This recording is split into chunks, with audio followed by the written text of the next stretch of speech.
A police officer has been charged with pro-Hamas terror offences and... Find out why it's game over for slavery reparations. How to apply for a UK student visa, the step-by-step guide. Well, students have stopped bringing their bogus relatives to Britain and... I want you to look into my eyes, Rishi Sunak, and I want you to look at the pain, the trauma and the regret I have in my eyes. AstraZeneca finally admit rare vaccine blood clots. I speak to a survivor. Plus...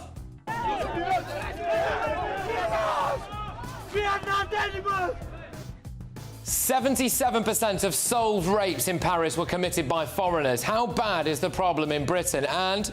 You're a wizard, Harry. I'm a what? Woke Harry Potter actors slam J.K. Rowling again. Find out what for. I've got all of tomorrow's newspapers tonight and... £15. 11.44. So you got some work. You got some work to do. Yeah, watch as Monty Panesar is stumped on his political debut. On my panel tonight, we've got the director of Popular Conservatives, Mark Littlewood, activist and boxer Adam Brooks, and author Rebecca Reid. Oh, and...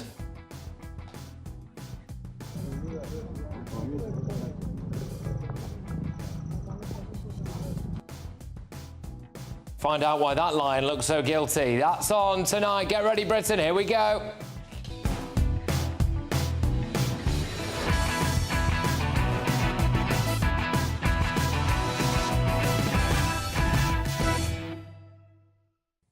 Do we have a problem with foreign rapists? Next.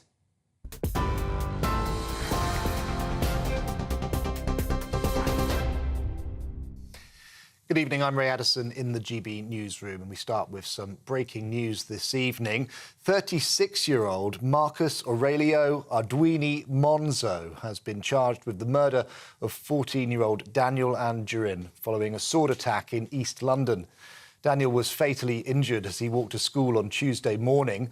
4 other people, including 2 police officers, were hospitalised. People have been gathering to lay flowers at the scene, with police officers among those laying those tributes. One card read, "May your beautiful son rest in peace." Met Police say Monzo of Newham is a dual Spanish-Brazilian national. He's also been charged with 2 counts of attempted murder, 2 counts of grievous bodily harm, aggravated burglary and possession of a bladed article. He'll appear at Barkingside Magistrates Court tomorrow.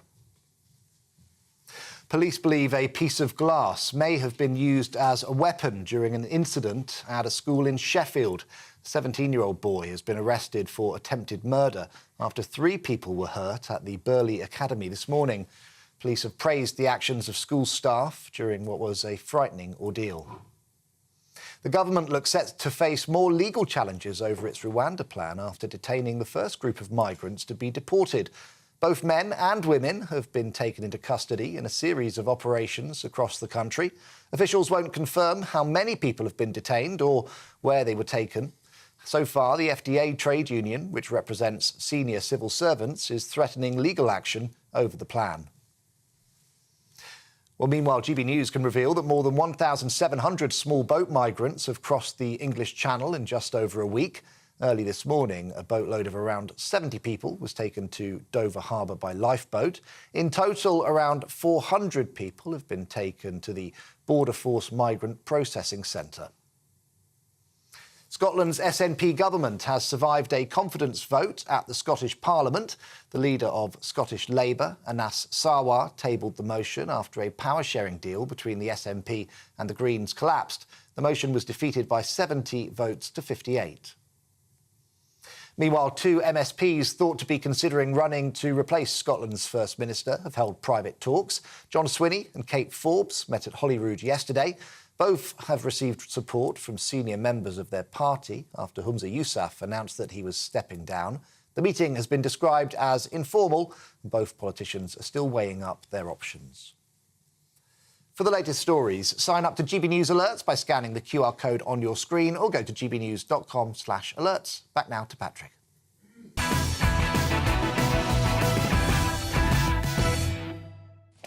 The devastating sexual assault, rape and violence statistics involving foreign nationals just keep coming. The establishment media don't want you to hear about it, but I think you have every right.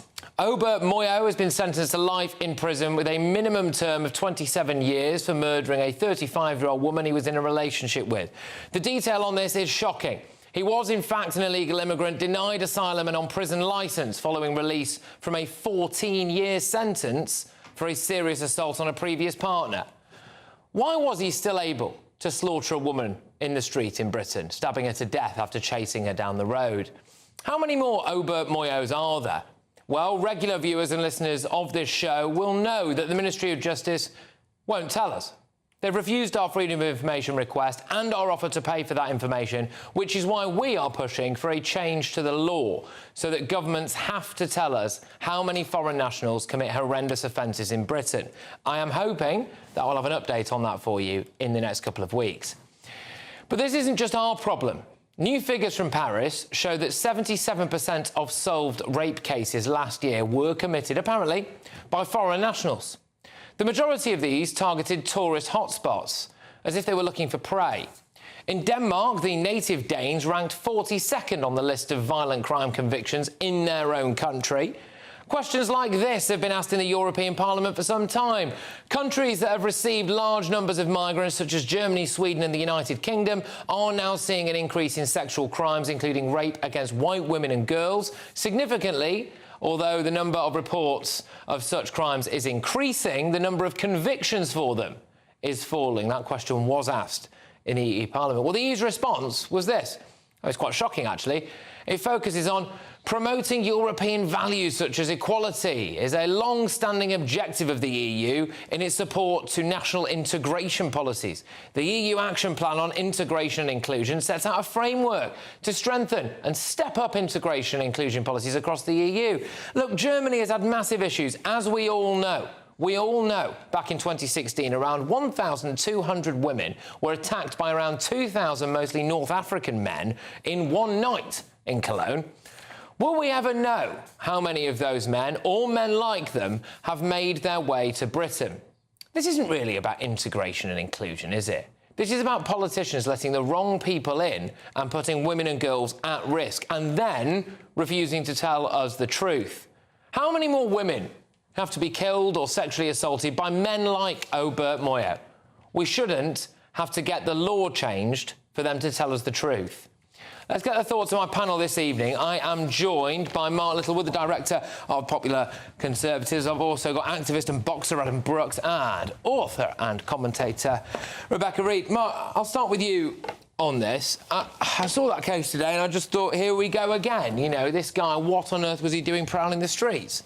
Yeah, I endorse your campaign here, Patrick, with possibly one or two riders. I mean, I think we should follow the truth wherever it leads us. And if data and statistics can help uncover the truth, so be it. And you've been very fair to say you're not presuming any correlation or causation here. But I think we need to know, but I think we need to be very specific what we're looking for here. Are we looking for foreign nationals? Are we looking specifically for foreign nationals who are seeking asylum? So what I've gone for is asylum seekers and people with a pending visa application. OK. I mean, I think that, well, that's rather different to foreign nationals, right? I mean, I'm not suggesting there is one, but hypothetically, you could have an outbreak of crime by foreign tourists, which might lead you to change your tourism policy. So I think that we should look into this. And my worry, you didn't imply it, and I don't want to sound too conspiratorial, is sometimes we don't like unearthing the truth, or the government doesn't like providing us with the stats, because the sort of things it might tell us are a bit disquieting. That's no reason to hold it back. And from what I understand, the Ministry of Justice basically have these numbers, or can get them. They're just not willing to give them to you. That's bad government. I won't hold back, because it's pretty clear. We are importing tens of thousands of unknown, unverifiable men from countries in Africa, from the Middle East, from South Asia, that have very different cultural beliefs to us, different morals, different values, treat women differently. And I've spoken to former police officers that have said you will be shocked at the crime that emanates from the migrant population in this country. And I think it's clear. You only have to go on TikTok or Instagram and see the paedophile hunters Most of the people they catch cannot speak English. It's a problem, and we need to know what problem we've got on the streets of Britain. We've got families. These people are being housed in hotels and barracks near schools, near women's refuges, near you know, where there's families. This is dangerous, and the Home Office is putting the country at risk. Rebecca, you know, I read that case today from Greater Manchester Police, and I just thought, you know, why did that woman really have to die? She didn't. There was no need for it. I mean, he was an illegal migrant, was refused asylum. This is what the police have said. Had served a previous conviction for a previous assault against a previous partner. He was even tagged, I believe, as well, which makes me wonder, well, you know, you can't even tag these. It can be over in the blink of an eye. I need you to let me finish. So I'm going to start by saying something a little bit controversial, which is that I have been on GBNews for 2.5 years, and this is the first time I've had any conversation about violence against women or sexual assault towards women. And I think we're talking about it because the people doing this are predominantly Muslim. Now, I fully agree that if you do not think that a woman should be allowed to walk down the street in a short skirt and be free from harassment, you do not deserve to live here. I do agree that some cultures do not respect women and therefore are incompatible with life here. But I also think that there are people who only want to talk about rape and sexual violence towards women when it is a demographic they already don't like. So if we're going to talk about this, which we should, we also have to talk about the fact that 1 in 4 women in the UK have been sexually assaulted or raped, and that is not just brown men or Muslim men, that is men. And the only thing that this has in common is that 98% of these accounts are men attacking women. Hear, hear, but we do not need to import more. No, and we are importing more. We agree, I think. Is that a British national there will be information on. We can go back, we can investigate them. These men are unknown. Don't. Tragically, we don't. Rape is effectively legalised here. The police cannot handle it. They're not properly trained. They don't have the resources. So women being raped is my issue here. But I completely agree. If somebody comes here and they are a rapist, whatever their religion, I don't want them living in this country, or I want them in prison. You mentioned there, and I suspect there's quite a lot of truth to what you said, which is that if the reality was put out there, that it could end up being devastating, and the Conservatives would have to face up to the fact that a lot of this had happened on their watch. But what would also happen is, as we suspect, we may well end up with a Labour government going forward, quite soon, possibly, that then Labour might have to actually enact some policies about it. My point is it needs to be part of the conversation. You're exactly right. And my fear, I mean, the Ministry of Justice have not said this to you and GBNews, but my fear is sometimes we don't allow this information to go public for fear that it will, as I said, tell us things that are uncomfortable. This might be, in part, about race. Rebecca makes a very good point, by the way. We readily accept that the overwhelming majority of violent crimes are committed by men. We don't consider that to be a sexist thing to say. I mean, it's just a fact that men commit many more violent crimes than women. I mean, by a factor of, I don't know, 50 or so. And I think we should also bury down to nationality, race and asylum status in order to work out what the categories are we need to police. The thing is this, Patrick, you present a very popular news show. Your viewers will care about this, but I'm actually interested in its implications for public policy. And if you don't have the right data out there, you don't know what you're searching for, you don't know how big the problem is, how are you supposed to make decent public policy? It needs to be part of the conversation. Completely, and the policy-making machine. If everything else can be part of the conversation, how many times have we seen the Rwanda plan go back and forth from the Lords? And unfortunately, I have not really heard the sexual violence against women argument really raised that many times by a lot of lovely Lords. Look, the Lords live in their ivory towers. They don't go down high roads and see the problem with these migrants about. Same as MPs. A lot of the MPs are not in touch with the public. So they're voting on things they have no idea about. So if these statistics get put out there and they get put on the front page of the Daily Mail, on The Guardian, there is no arguing. We've got a problem. They won't be on the front page of The Guardian. But we've got a problem. Places like Germany, Italy, France, gang rapes are up almost 50% over the last 10 years. That's no coincidence that we've been importing tens of hundreds of thousands of migrants in that period. All I would say, just to temper that, is that there has been, so between 2021 and 2022, it's a 32% jump in reporting.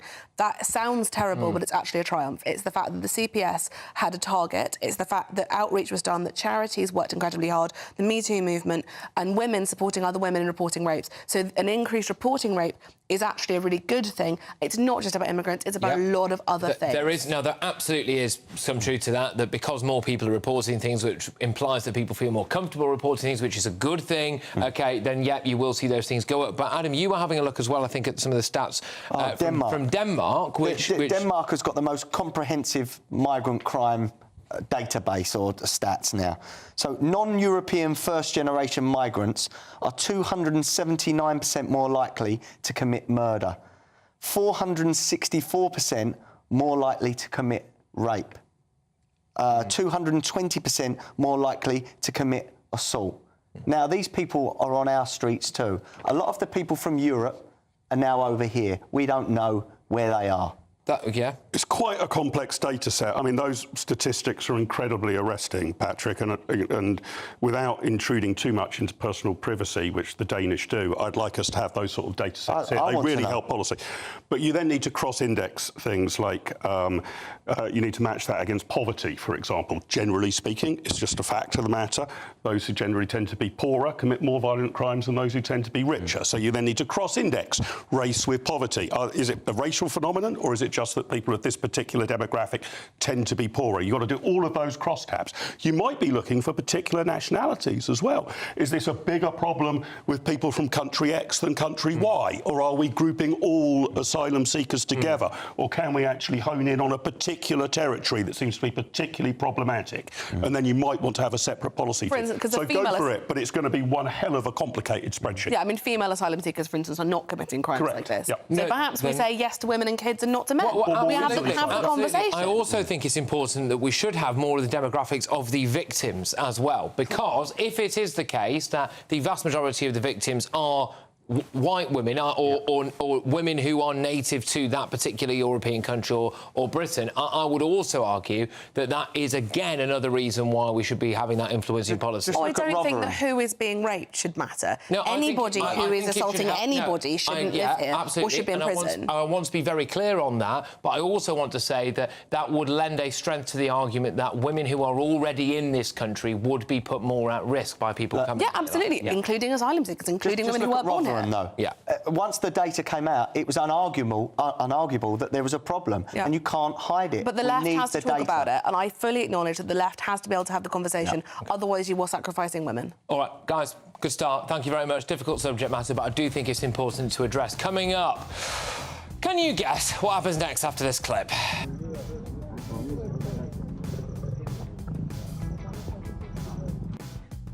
But up next, should we stop apologising now for slavery? Slavery apparently did not make Britain rich and may even have made the nation poorer. So that's according to a new study. I'll go into the detail on that. We will have to debate this, OK? I've got two great guests, so make sure you stay tuned.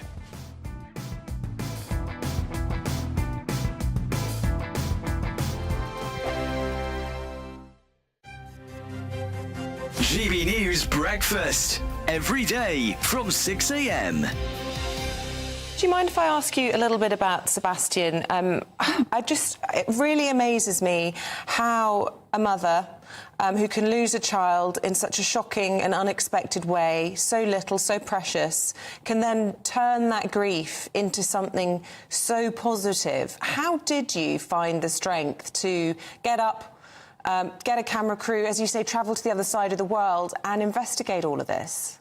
I was angry at Sebastian for dying.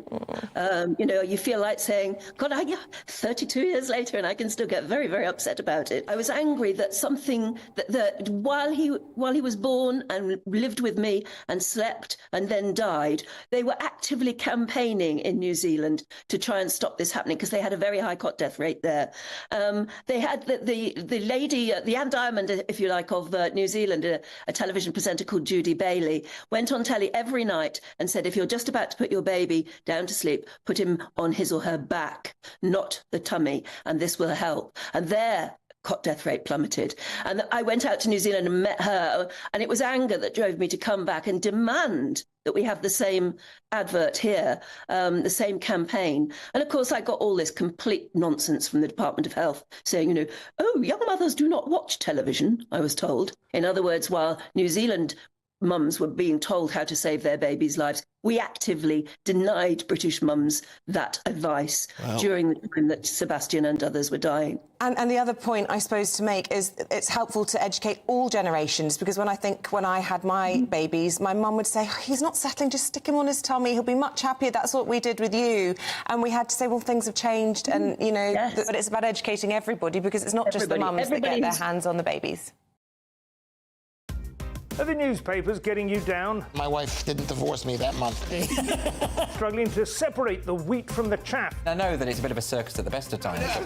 Well, don't worry, Headliners has got you covered. We'll take the burden of reading the day's news, and if we get depressed, who cares? It's an occupational hazard, frankly. That's Headliners on GB News from 11 p.m. till midnight, and the following morning, 5 till 6 a.m. on GB News, the comedy channel. Nah, just kidding. Britain's news channel. 2024, a battleground year. The year the nation decides. As the parties gear up their campaigns for the next general election. Who will be left standing when the British people make one of the biggest decisions of their lives? Who will rise? And who will fall? Let's find out together. For every moment, the highs, the lows, the twists and turns. We'll be with you for every step of this journey. In 2024, GB News is Britain's election channel. In the GB newsroom, we bring you the news as it happens. With our team of dedicated journalists across the UK, GB News brings you accurate reporting of the day's topical agenda. When the news breaks, wherever and whenever it's happening, we'll be there. This is GB News. The People's Channel, Britain's news channel. I'm Jacob Rees-Mogg, and this is GB News, Britain's news channel.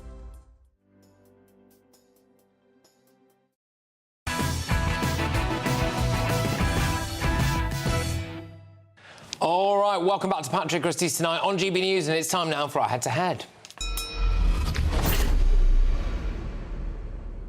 So, a new study from the Institute of Economic Affairs has stated that slavery and colonialism did not make Britain rich, and may, in fact, have actually made the nation poorer. So it found that the profits and riches of the slave trade were concentrated in a few families, while the rest of the nation footed the bill for extra military and administrative spending. So when slavery was legal, the report states that it accounted for less than 1.5% of British ships and less than 3% of British shipping tonnage. So is it now time to stop apologising for it, especially in light of the fact that we appear to have an Archbishop of Canterbury who is desperate to give around £1 billion in slavery reparations away? Joining me to discuss this now is researcher in democracy, politics and governance, Dr. Rakib Hassan, and the director of the Sanctuary Foundation, Dr. Krish Kandia. Krish, I'll start with you, if that's all right. Yeah, look, do we need to just stop apologising now? Is this the end of the chat of slavery reparations for you? I don't think so, no. Even this report that's just been released tells us that slavery might not have made Britain richer, but it definitely made the rest of the world poorer. 3.4 million people were taken from Africa by British ships and sailors to America. 500,000 of them died on the journey. And when slavery was made illegal, we paid reparation, not to the slaves, but to the slave owners, 40,000 slave owners. Do you know when we stopped paying those people back? 2015. Because it was so much money that was owed by the British government to buy these slaves back. It was 40% of our total expenditure. Right. So slaves got worse life results as a result of what we were doing. And we made those countries poorer. OK, so Dr. Rakib, we owe these countries upwards of £1 billion. I mean, why stop at $1 billion? Why not just empty our bank accounts and give it to a load of different countries? Well, I think for me, Patrick, what we need to move towards is a more constructive framework in terms of developing our trade and investment relationships with countries which were former colonies of the British Empire. And in fact, we have the Commonwealth, which could be a very useful arena to develop and foster those relationships. There's no doubt for me, though, that in what slavery did, it did make a select number of British families and key industrialists very rich. There's no two ways about that. The report also what it clearly says is that colonized land certainly suffered.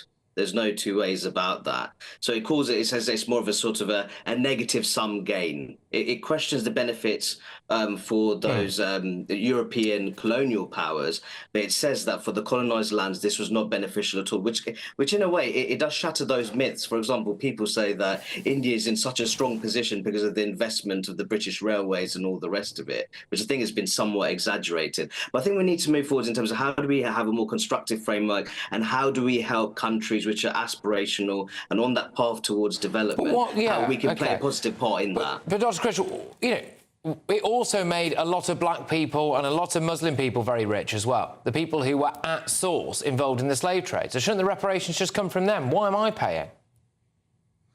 I think we should play our part. Yes, there are other nations involved in slavery, but we should take responsibility for what we've done. And to say it's I haven't done anything, have I? Sorry. Well, our country did. Our people did. Our institutions did. Even this report tells us that. So it's not up for us to decide when it's time to saying sorry. It's like a rapist telling the rape victims it's time for them to stop complaining. I think it might be more, with respect, I think it might be more like my Irish family from quite peasant stock and my Greek Cypriot family from quite peasant stock really legitimately saying we had nothing to do with this, so why should I pay? Gresh. Well, our country and our institutions did make a lot of money. So some of our biggest banks, some of our biggest institutions, they built their livelihoods off the back of 3.5 million slaves being shipped from one continent to another. OK, I mean, Rakib, maybe we could reach a compromise here, and only the people who are the descendants of the families that actually benefited from this should be made to pay, if anyone's paying at all. I think for me, generally, I think the debate on reparations, if there's any reparations, perhaps it's those families who well and truly benefited from the slave trade, they can be included in that. I think in terms of making this some kind of nationwide compensation, I don't think that's right at all. I think it should be something that's more private, in my view, involving those specific families. But I think more generally, I think we need to move the debate away from this idea that Britain was built on slavery. I think that's actually an Americanization of British economic history. And I think that more generally, the idea that if you had a pioneering, large colonial empire, that's a strong predictor of current day wealth, that's actually not true. Because if that was true, then Spain and Portugal, for example, would be in a far better position, and Germany and Switzerland wouldn't be in such a good position. So we have to look at the quality of domestic policies, domestic ingenuity, and those processes of industrialization within particular nation states. So I think what we just need more nuance in the discussion. OK, I mean, Chris, is there not an argument to say that Britain's incredibly lenient immigration policy since goodness knows when has meant that people from other countries that may well did suffer as a result of the slave trade or colonialism, have now had the opportunity to come and work in Britain and, earn a good life and all of that? Are we not paying back in that respect, maybe? Britain has been generous to some groups of refugees, people from Ukraine, Hong Kong, and recently from Afghanistan. But our latest policy actually won't listen to anyone who's claiming that they are being trafficked or a victim of modern-day slavery. We're going to send them straight to Rwanda. So it doesn't seem like we're learning from our slave trading past. I was talking more about legal immigration, Chris. Well, I'm really open to legal migration. It seems like this government really isn't, because it's trying to bring down net migration as well as illegal migration. And OK, you would just keep net migration because we're just worse off GDP per capita, is all I might say to that, Chris. I think migration actually brings a lot of wealth into our country. You can see international students adding £35 billion worth of student fees into our coffers. So I don't think the economics is on your side there, Patrick. Well, GDP per capita, it absolutely is. So there we go. But Dr. Rakib, could I just ask you about this? I mean, what more could Britain do you think, seriously now? I mean, OK, so we should have a more constructive discussion with countries. I mean, do we not have to draw a line at some point? Do we then end up with that old thing about talking about, well, then do we come for reparations from the French or the Vikings, I just think that we need to move forwards. We need to be future oriented. I think that through associations such as the Commonwealth, we should look to deepen trade and investment relationships with other countries, not just former British colonies. And I think that this is actually a very important point, that if you look at the UK in the post-colonial era, through the Commonwealth, it's attracted countries which were former French colonies, for example, Togo and Gabon. So I think that the UK can play a leading role in terms of developing a sort of post-colonial economic framework which can help to lift aspirational countries, developing countries, especially in Asia and Africa. I think I'd like to see us move into that direction. All right, good stuff, both of you. Thank you very, very much. Great stuff. That is, of course, the researcher in democracy, politics and governance, Dr. Rakib Hassan, and director of the Sanctuary Foundation, Dr. Krish Kandiah. So, look, where are you guys on this? I've been asking you, should we stop apologising for slavery? And 87.2% of you said, yes, it is time that we stop apologising. 12.8% of you said, no, we should continue. Coming up, can you tell me what happens next here?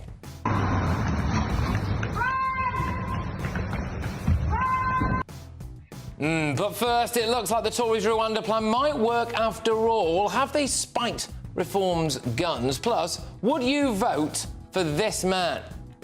Look, of my brief understanding of NATO, right? It's there to protect the European Union, isn't it? Ugh, grief. OK, Lee Anderson will be joining me very shortly to give us his thoughts on everything from Rwanda to Monty Panesar. And that is a sentence you don't hear every day. Hi there, welcome to the latest weather update from the Met Office for GB News. Heavy rain overnight in the south, continuing into much of Thursday. Risk of thunderstorms in places, but it will be much drier further north. We've got an area of low pressure across the continent. That's going to push some humid and warm air into much of the UK overnight. But on the boundary between that and the cooler air out in the Atlantic, we've got this reactivation of a frontal zone bringing some heavy rain to Northern Ireland, Wales, and then increasingly southern England. The persistent wet weather will affect South Wales and the southwest of England by dawn, but thundery showers will turn up across the Midlands, southern England as well, and they'll tend to drift their way northwards and westwards into mid-Wales and continue for some time through the morning. Eventually, the rain does ease in many places. We keep the cloud cover in the south, but much drier and brighter weather is expected further north. I think for northern England, Scotland and Northern Ireland, some decent sunny spells will turn up. However, on the North Sea coast, a lot of low cloud will be prevalent, and that will limit temperatures 11 to 12 Celsius, whilst it goes up to 21 to 23 Celsius in western Scotland. Similar temperature contrast across northern Scotland. On Friday, warm in the west, cool in the east. Southern England, some warm sunshine as well, but in between, outbreaks of rain continuing, even some thundery showers. On Saturday, the fine weather moves north, but there'll be further rain coming up from the south. Martin Daubney, weekdays from 3 p.m. King Charles is well known for his views on climate change, and apparently he's now taking steps to make sure that his Sandringham estate is more eco-friendly. Well, it's been reported that the King is planning to have 2,000 solar panels installed on that estate, and it's set to make the estate largely self-sufficient with a supply of its own green electricity. Well, joining me now is former Royal correspondent, the absolute legend, that is Michael Cole. Michael, twice in 2 days, I feel blessed. Look, King Charles has long been talking up his eco-credentials. Some may uncharitably compare him to Greta Thunberg in a tweed suit.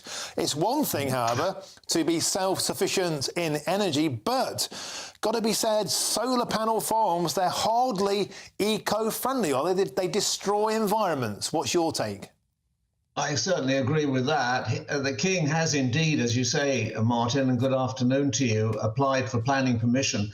Now, this is going to be a bit of a mini solar farm, 2,000 solar panels on a site of 2 hectares. And as he has the Sandringham estate, 20,000 acres, 4 acres isn't going to be very much, and it's nowhere near where he lives at Sandringham House. Now, these things, which we're seeing on the screen, are hugely controversial up here. A monster one is being planned on the borders between Suffolk and Cambridge, and the people there really despise it. As they say quite rightly, is this grade A agricultural land being turned over to this semi-industrial use and spoiling the look of the countryside and changing it in a negative way.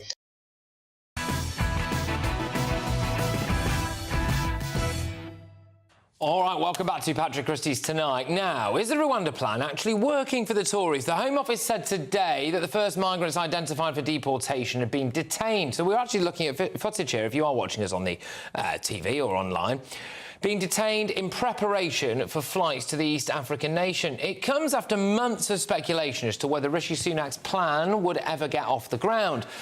So there was even more good news for Sunak this week, though, because immigration levels are officially falling. That's after the government's crackdown on foreign student visas, specifically then bringing the number of dependents over.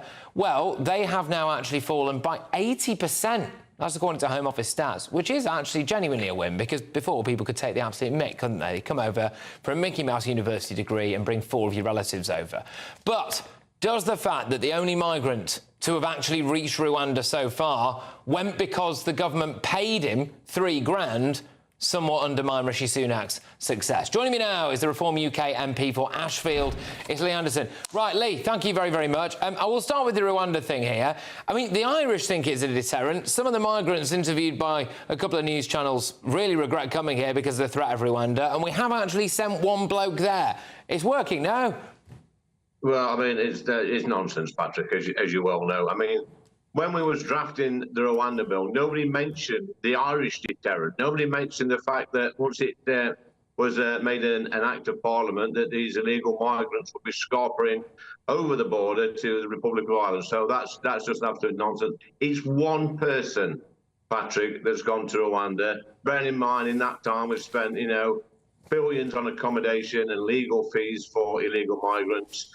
We've given the French, hundreds of millions of pounds. We've had, I think, 4 different Home Secretaries. These people died in the Channel, and they still keep coming. Over 120,000 have dropped on our shores in the last 3 or 4 years, and we've sent one measly migrant back or over to Rwanda, and we're hailing this as a success. I think, I've got a lot of time for some of the staff in Number 10, but if they're spinning this as a good news message, then really they need to get out more, Patrick. I think something that just is good news now, though, Lee, is the idea that 80% of student visa dependents have been cut. I mean, that, I think, is arguably a bigger win, right? This is good news, Patrick. But let's be clear where this came from. When I was a Conservative Party member of Parliament, this was the conversation that me and some to the right of the party were having with Home Secretaries for the past 3 or 4 years. This has not come from Number 10. This has come from pressure from the backbenchers on the right of the party. And, we've got to give some credit here to people like Suella Braverman, and Pretty and Robert Jenrick, who pushed for this behind the scenes. The PM and Number 10 didn't see legal migration, as a problem at all. In fact, they encouraged it. They thought it made us economically better off, and we know different. Yeah, all right. I mean, it has happened, though, under Rishi Sunak. It has happened under James Cleverly. And so, I mean, really, there has to be an element of credit for that. I suppose they could have blocked it. And I dare say, Lee, it definitely wouldn't have happened under a Labour government. It definitely wouldn't happen. It is good news. And, we're probably, the sad thing is, if we get a Labour government this year, which is looking increasingly likely, they will probably claim credit for this, even though, they want to open borders. One thing, I'm just looking down here because I've got in my notes here a message I was sent earlier today, right? And I'm going to read this out now, which is apparently, Lee, you'll laugh at this, senior Labour figures, right, unnamed, say that the party may retain the if they come into government. So, I mean, that could be, surely, that could be Keir Starmer's biggest U-turn. Well, it'd be a massive U-turn. He said, it constantly that the Rwanda plan was doomed to failure, that he would scrap it, he would reverse it. He's going to have a lot of trouble, though, Patrick, from his backbenchers, if he even thinks about, keeping the Rwanda plan in place. He'll have massive problems, from the John McDonnells and the Angela Rayner's and people like that. So it's another bandwagon, it's another U-turn. And, this man we said it before, he would do anything to get to Number 10. OK. Lee, just before I move on to my next topic, I've got to ask you, if the government, rightly so, can point to student visas dropping, that being a massive slap in the face to a lot of people. They point to that at the time the next election comes, and they can point to the idea that they have actually flown people off to Rwanda who did come across the Channel, unlike this man that we've basically given £3,000 spending money to nip off back to Africa. If they can point to that, and it is shown to be a deterrent, Reform are bang in trouble, aren't they? No, they're not, Patrick, because the country's made their mind up. We've had, you know, and I was part of it for 4 years. The country's definitely made their mind up. You know, time and time again in each election, they promised to control immigration, and it's only by pressure from some of the backbenchers in the Conservative Party, like myself and, you know, other people you have on your show, and Suella and Rob Jenrick, that this has actually happened. So I think it's a bit rigged if, you know, if the PM starts claiming credit for this. But the voters out there in the real world, Patrick, they've made their mind up. All right, now, look, former cricket ace Monty Panesar has announced that he's standing as an MP for George Galloway's The Workers' Party of Britain. Monty Panesar was working the media rounds this morning. Here's what he had to say on Times Radio. I don't have a deep understanding of NATO. Like, this is what I said. It's only but what is it? But what is it? Look, of my brief understanding of NATO, right? It's there to protect the European Union, isn't it? It's there to protect everyone in the European Union. Well, it's got America in it. It's got America in it, though. Yeah, I know it's got America in it. It's not about the European Union in that sense. Yeah, OK, not a great start. He also popped up on GB News as well. This quiz, by the way, Stump the Panesar. Stump the Panesar. Okay. Do you know the cost of a prescription in England? I think it's about £15. No. £9.90. Oh, okay. What's the population of Ealing? 200,000. 366,000. The living wage? Average living wage. Well, there's an agreed living wage. Yeah. Right? 40,000. No, per it's hour. Per hour. It's nothing. You've got to go a bit lower than that. Yeah. £15. No. 11.44. So you got some work. You got some work to do. All right, but look, hey, Lee, just before I come to you on this, I thought it was a bit mean, right? Because what did we expect from the guy who did this on Mastermind? What is the title of the first volume of C.S. Lewis's Chronicles of Narnia to be published? Chronologically, it follows The Magician's Nephew. C.J. Lewis. The Lion, the Witch and the Wardrobe. Yeah, I mean, there was a lot of that. Lee, would you have him in reform, though? Because he's anti-net zero, isn't he? He apparently wants to bring migration down, and, I wonder if he does actually share some of the policies that you have. I mean, some of the policies that he likes, is encouraging, Patrick. But that's Monty Panesar, a great cricketer. But that clip you've just shown is more like Monty Python. I mean, it was hysterical. He was. It was a little bit unfair on him, asking him some questions there, which he obviously didn't know the answers to. And I think some of the reporters there were a little bit cruel to him. But he seems a nice guy. I think he's well intentioned, but maybe politics is not for him if he's coming out with ridiculous answers like that. But maybe. But I do wonder if maybe he's in the wrong party, though, perhaps. If he doesn't really know about NATO, he's come out and said that he doesn't really know too much about Gaza. He leaves that stuff to George Galloway. I mean, would you throw reform's doors open to Monty?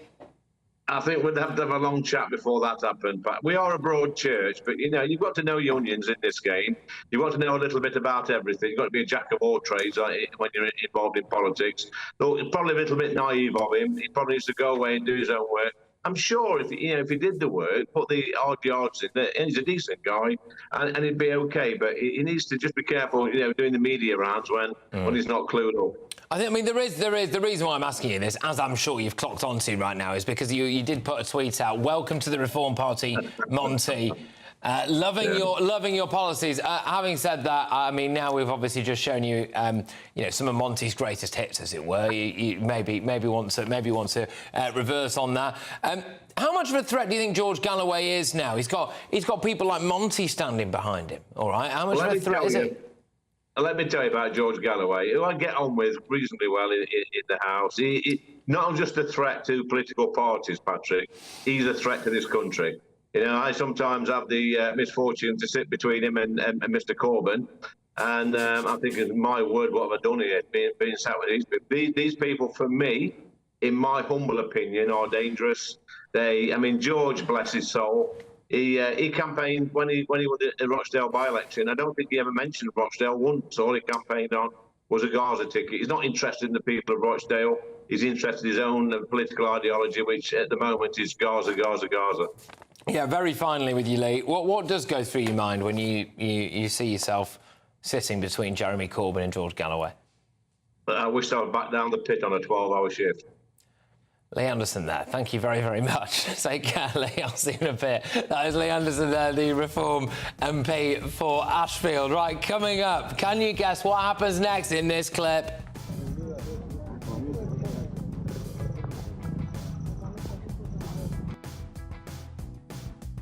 OK, all right. Now, look, coming up at 10 p.m, I am very concerned about whether or not extremism, extreme views and other forms of quite radical ideology has infiltrated loads of different sectors of our core institutions. And I've done a nice little roundup for you. That's coming your way in a few minutes. But next, they would be stacking shelves in their local supermarkets if it wasn't for her, but the stars of Harry Potter still want to pick a fight with J.K. Rowling. Women's rights activist Kelly J. Keane will join me to tee off on the Harry Potter cast very shortly. GB News is the home of free speech. We were created to champion it, and we deliver it day in, day out. Free speech allows us all to explore and debate openly the issues most important to us, our families, and of course, the British people. Having challenging conversations to enlighten each other. Which is why we hear all sides of the argument. We are the People's Channel. We will always stand by the freedom to express yourself. On TV, radio and online. This is GB News, Britain's news channel. This is GB News, Britain's news channel. Welcome to Scotland, home of Humza Yousaf's hate crime law, aka the Clypes Charter. Clype, a delightfully Scottish word for a grass, a snitch, or in the context of Russell Finley's opening gambit during the hate crime debate at Holyrood last week, reporting your friends, family and neighbours to the police for alleged hate crimes. The SNP responded by doubling down on the new law's ability to protect vulnerable victims. I am confident that we have robust legislation that will protect those who are vulnerable to harm. But other victims are emerging in the wake of this new legislation. As the bill moved through Parliament, concerns rose of police inundated with vexatious complaints, targeting individuals who had committed no crimes. The first fortnight of the new law gave rise to nearly 9,000 complaints. The vast majority, at least 95%, have been deemed not to be crimes. False reporting is nothing new. A social post from Scottish Conservative Murdo Fraser was flagged by a trans rights activist in November. Police decided that no crime had been committed, but nevertheless that was recorded as a non-crime hate incident. And Alba Westminster leader Neil Hanvey says he too has been targeted under pre-existing legislation. I've been the victim of at least one of those complaints, and that's taken up the time of police officers. Thick skin can be expected of our elected officials, but what about the public? 74-year-old Morag McDougall-Brown says she was reported to police by a neighbour, and the experience has taken its toll. I hate to think that anybody like me or similar to my age would ever have to go through this, because I really don't think I will ever go over it. GB News is Britain's election channel. And from tomorrow, the people decide. As the country heads to the polls in a rush of elections. We'll take you through the night as the first results come in. And we'll pick up at breakfast with the very best guests and analysis. And on the weekend, the results won't stop, and neither will we. We'll explore what it all means for you as we look ahead to the general election. Continuing coverage live from tomorrow at midnight on GB News.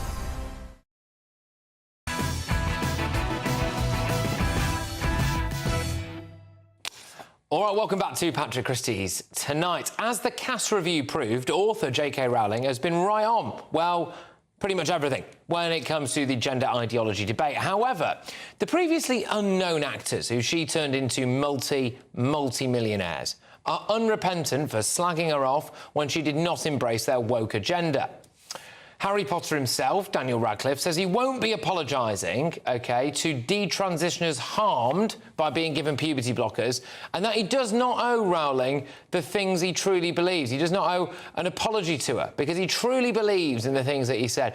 I mean, it's astonishing, isn't it, really, the way that those cast, or a lot of members of the cast of Harry Potter, who I firmly believe, seriously, especially in the case of Daniel Radcliffe, would be stacking shelves at Lidl if it wasn't the fact that he looked a little bit like Harry Potter early doors. they just shunned her. They wanted her name taken off books. This is all according to reports. They didn't want to be pictured with her at premieres. Anyway, here with me live to discuss this is the founder of Let Women Speak, Kelly J. King. Kelly J., thank you very, very much. What do you make of Daniel Radcliffe now, sticking to his guns? I think what he's come out and said, revolting and obnoxious and ungrateful. But it's his silence when she was being horrifically targeted, when people were standing outside of her house, the death threat she's received, the fact that not once did he stand up and say, hey, not in my name. Like, I may agree with the woman, but none of this is in my name. Back off. She created a world that you all adore, and it's just totally inappropriate behaviour. Yeah, I mean, surely they owe her a massive apology, really. I mean, he was asked directly, do you not think you owe her? And he says, no. He says their rift makes him really sad. I think the absolute scandal here is that she turned this guy into presumably a multi-millionaire, and that he's decided to stick two fingers up to her. Yeah, but look, once you're in the cult, all bets are off about how bad your behaviour is. I mean, he could have...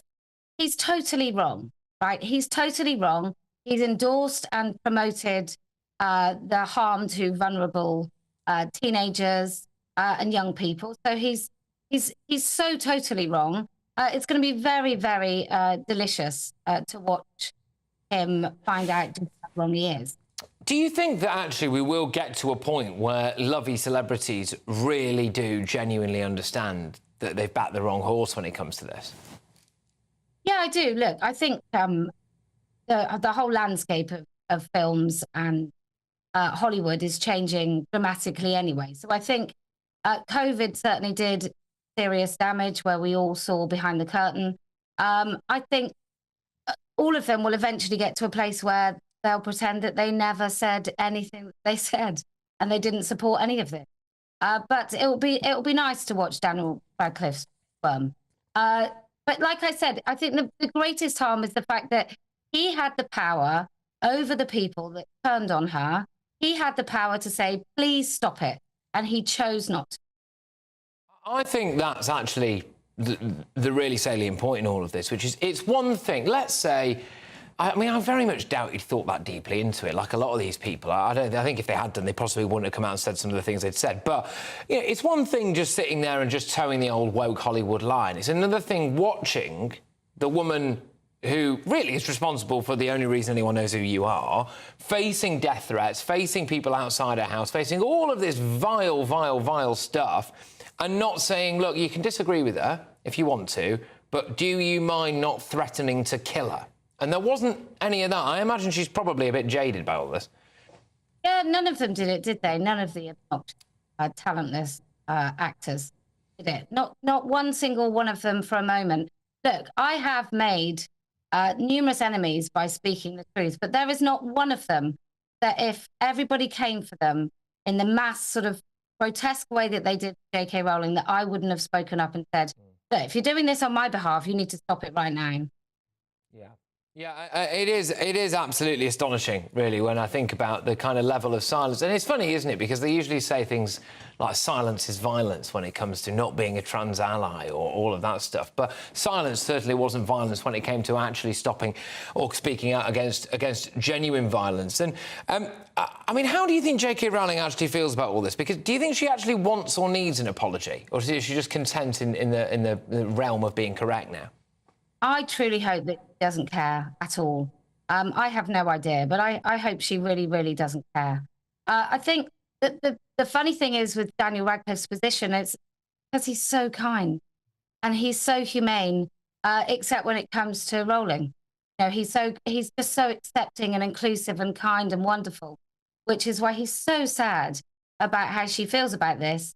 But he has absolutely no empathy whatsoever for her. And some of the kind of threats, I mean, you've experienced this stuff as well, and it got me thinking earlier today, Kelly J, actually. I mean, J.K. Rowling has got, I don't know how many, presumably hundreds of millions of pounds in the bank, all of which hard-earned and thoroughly deserved, and the platform and, you know, quite a few people in her corner. You know, ordinary people out there on the street who share the exact same views as her. I just wonder how many of those people have lost everything Oh, look, I spoke to a lady today whose daughter, and she won't see her grandchildren again. These are, for some women, they walk away. They don't even, they don't make a fuss. They don't complain. They just leave their jobs, or they stop going to their fitness classes, or they stop using the gym, or, they don't go to their meetings anymore. And they just quietly just self-exclude. So the damage is horrendous and so widespread. But we're telling the truth, and we're going to be right. So I guess, right. And it's so easy to throw out the word salad. I will continue to support the rights of all LGBTQ people. And you think, well, all right, OK, what about women's rights, though? What about the rights? You could flip it on its head completely, couldn't you? So what about the right of people not to have a sex offender in their changing rooms, all of this stuff? Obviously not saying that all trans people are sex offenders before the internet goes mental. Right, look, Kelly J, thank you very, very much. Great to have you on the show, as ever. You take care. That's Kelly J Keane there, the founder of Let Women Speak. No doubt Daniel Radcliffe would deny that he'd ever endorsed anything to do with the harm of children, of course. But coming up, at one point, AstraZeneca were absolutely adamant that there were no problems with their vaccine. But in a major U-turn, they have now confirmed that in certain rare cases, it can have side effects. I'll be speaking with someone who's got very personal experience of vaccine injury. That warm feeling inside from Boxed Boilers, sponsors of weather on GB News. Hi there, welcome to the latest weather update from the Met Office for GB News. Heavy rain overnight in the south, continuing into much of Thursday. Risk of thunderstorms in places, but it will be much drier further north. We've got an area of low pressure across the continent. That's going to push some humid and warm air into much of the UK overnight, but on the boundary between that and the cooler air out in the Atlantic, we've got this reactivation of a frontal zone bringing some heavy rain to Northern Ireland, Wales, and then increasingly southern England. The persistent wet weather will affect South Wales and the southwest of England by dawn, but thundery showers will turn up across the Midlands, southern England as well, and they'll tend to drift their way northwards and westwards into mid-Wales and continue for some time through the morning. Eventually, the rain does ease in many places. We keep the cloud cover in the south, but much drier and brighter weather is expected further north. I think for northern England, Scotland and Northern Ireland, some decent sunny spells will turn up. However, on the North Sea coast, a lot of low cloud will be prevalent, and that will limit temperatures 11 to 12 Celsius, whilst it goes up to 21 to 23 Celsius in western Scotland. Similar temperature contrast across northern Scotland. On Friday, warm in the west, cool in the east. Southern England, some warm sunshine as well, but in between, outbreaks of rain continuing, even some thundery showers.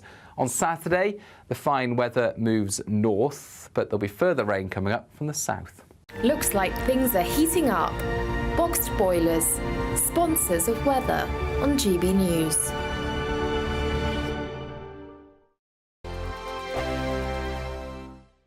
We've blown the budget by giving you the chance to win a totally terrific £20,000 in tax-free cash to make your summer spectacular. You could use that cash to splash out on a holiday, make the garden glam, buy a new car, or just save it for a rainy day. Whatever you'd spend £20,000 on, make sure you don't miss the chance to make it yours. For a chance to win £20,000 in tax-free cash, text WIN to 63232. Text costs £2 plus one standard network rate message. Or post your name and number to GB05 PO Box 8690 Derby DE1 9TT. UK only. Entrance must be 18 or over. Lines close at 5 p.m. on the 31st of May. Full terms and privacy notice at gbnews.com/win. Please check the closing time if listening or watching on demand. Good luck. Join me, Camilla Tominey, every Sunday at 9:30 when I'll be interviewing the key players in British politics and taking them to task. This report basically says that he's not fit to stand trial. With an upcoming election looming over Westminster, now is the time for clear, honest answers. I agree. And that's precisely what I'll get. Is he indecisive? Incompetent? That's the Camilla Tominey Show at 9:30 every Sunday on GB News, the People's Channel, Britain's election channel. We're GB News, and we come from a proud tradition of British journalism. That's why I'm so excited to be here. It's something so new. The first news channel to be launched in Britain in over 30 years. Launched to represent the views of the British people. To go where other broadcasters refuse to go. How did you find out about the story in the first place? Launched with one aim. To be the fearless champion of Britain. It's an absolutely fantastic atmosphere here. This is GB News. GB News, Britain's news channel.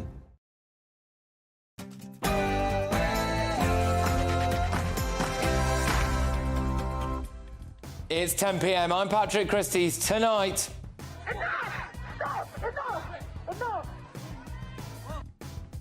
Has extremism captured our institutions? And do you remember this?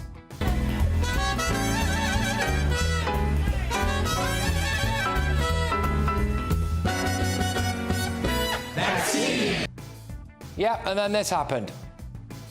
I want you to look into my eyes, Rishi Sunak, and I want you to look at the pain, the trauma, and the regret I have in my eyes. Well, now AstraZeneca admits rare COVID shot blood clots. Also, immigration. The Rwanda roundup begins, plus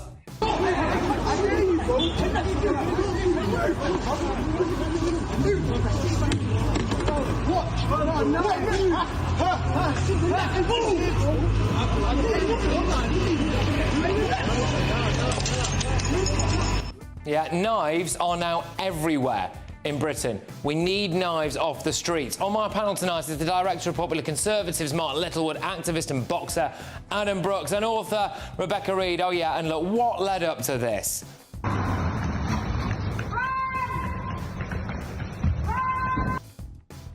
Get ready, Britain, here we go.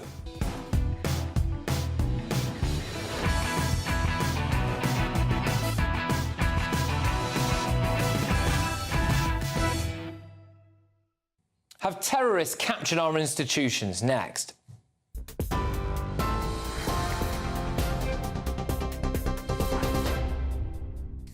Good evening, I'm Ray Addison in the GB Newsroom. Our top stories: 36-year-old Marcus Aurelio Arduini Monzo has been charged with the murder of 14-year-old Daniel Angerin following a sword attack in East London. Daniel was fatally injured as he walked to school on Tuesday morning. 4 other people, including 2 police officers, were hospitalised.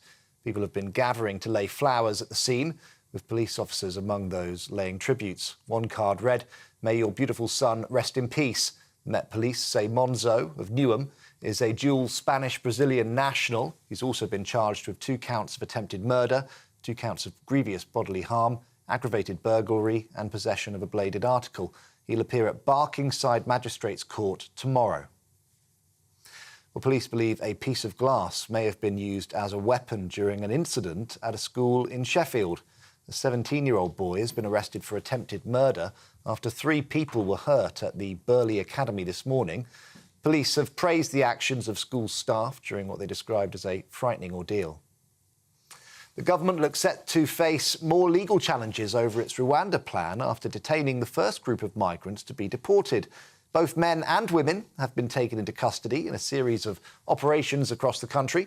Officials won't confirm how many people have been detained or where they were taken into custody. So far, the FDA trade union, which represents senior civil servants, is threatening legal action over the plan. Well, meanwhile, GB News can reveal that more than 1,700 small boat migrants have crossed the English Channel in just over a week. Early this morning, a boatload of around 70 people was taken to Dover Harbour by lifeboat. In total, around 400 people have been taken to the Border Force Migrant Processing Centre today. Scotland's SNP government has survived a confidence vote at the Scottish Parliament. The leader of Scottish Labour, Anas Sarwar, tabled the motion after a power-sharing deal between the SNP and the Greens collapsed. The motion was defeated by 70 votes to 58. Well, 2 MSPs thought to be considering running to replace Scotland's First Minister have held private talks. John Swinney and Kate Forbes met at Holyrood yesterday. Both have received support from senior members of their party after Humza Yousaf announced that he was stepping down. The meeting's been described as informal. Both politicians are still weighing up their options. For the latest stories, you can sign up to GB News Alerts by scanning the QR code on your screen or go to gbnews.com/alerts. Back now to Patrick.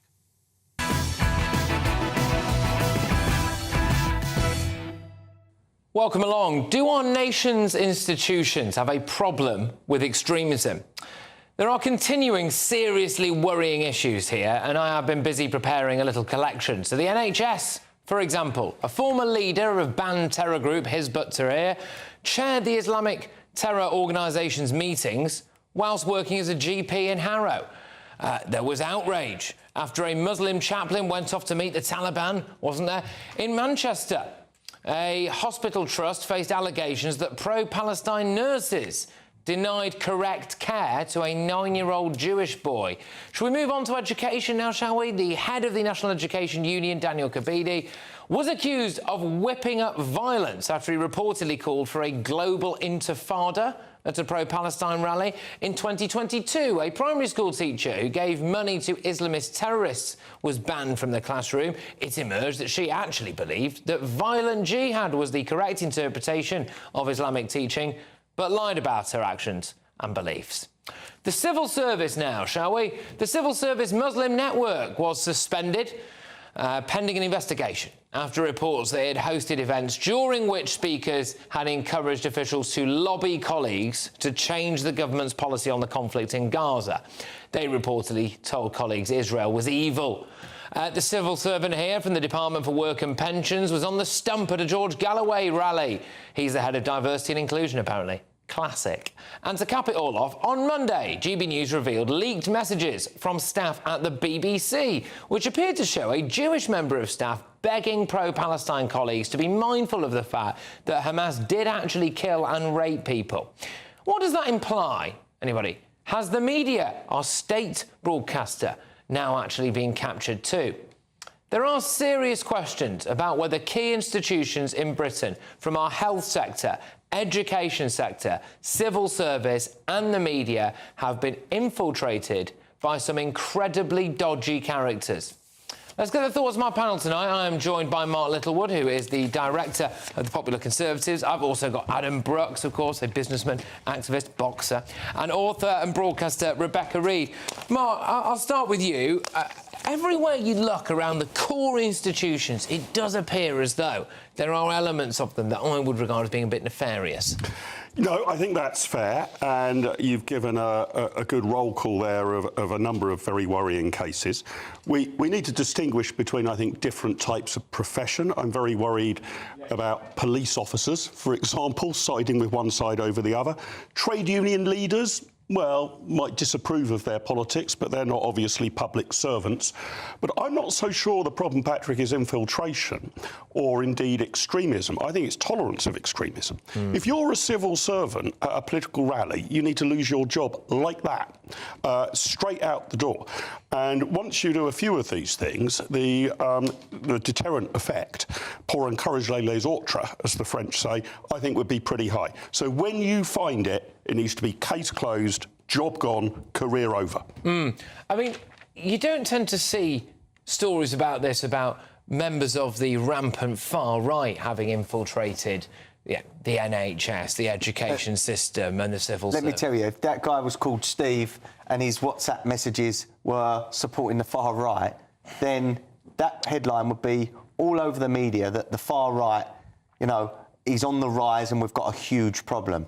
This is a problem, and I believe it's because people have been calling for jihad on the streets of London. They've been anti-Semitic, they've threatened Jews, and nothing has happened to them. These people almost feel emboldened by the fact that, you know, that has happened. And, you know, it's MPs, it's teachers, it's uni lecturers, doctors, celebs. How can a doctor, a person that's meant to help you, celebrate Hamas killing people that were at a peace festival, butchering people? Now, just because you work for the NHS does not make you a nice person because of your job. There are evil people in all walks of life. Reports of NHS staff, Rebecca, walking around with pro-Palestine badges and stickers on their chest. I mean, the former leader of a now banned terrorist organisation was working as a GP in Harrow. I think if you don't want people to wear any kind of political insignia at work, for instance, in a public organisation like the NHS, that would make sense. But that means no pride badges, no poppies, no anything. And I think that would make perfect sense. Political? Yes. And I think it'd be absolutely fine to say nothing. It's always the poppy that's the one that everyone always wants a free pass for. We should just say none. No crucifix. No. I'm a Christian, no crucifix. No poppy, no pride badge, no nothing. We wouldn't have an NHS if it wasn't for the heroes that saved this country. Well, no, we wouldn't have an NHS if it wasn't for Nyron Bevan, who started it off. No, we wouldn't have a country. Let's just remember, we would not have a country. We probably would, but I'm not sure we have time to go into the specific economic motivations of the Second World War. But going back to just institutions, I do agree that it'd be cleaner to get rid of all of it, but realistically, you get a few nutters in every job. I had midwives who told me that all vaccines caused autism. They're idiots. They're not representation of the whole of the NHS. There is a difference between being pro-Palestine and being pro-Hamas. And obviously the latter shouldn't be working, shouldn't be talking. Here's the problem, isn't it? I mean, on the emblems or the badges or the logos you might wear in, let's say, the NHS, I think the question would be, might that emblem lead to you being partial? Right? So if you're wearing, I don't know, a big Conservative rosette, perhaps you're going to be discriminating against Labour politicians or vice versa.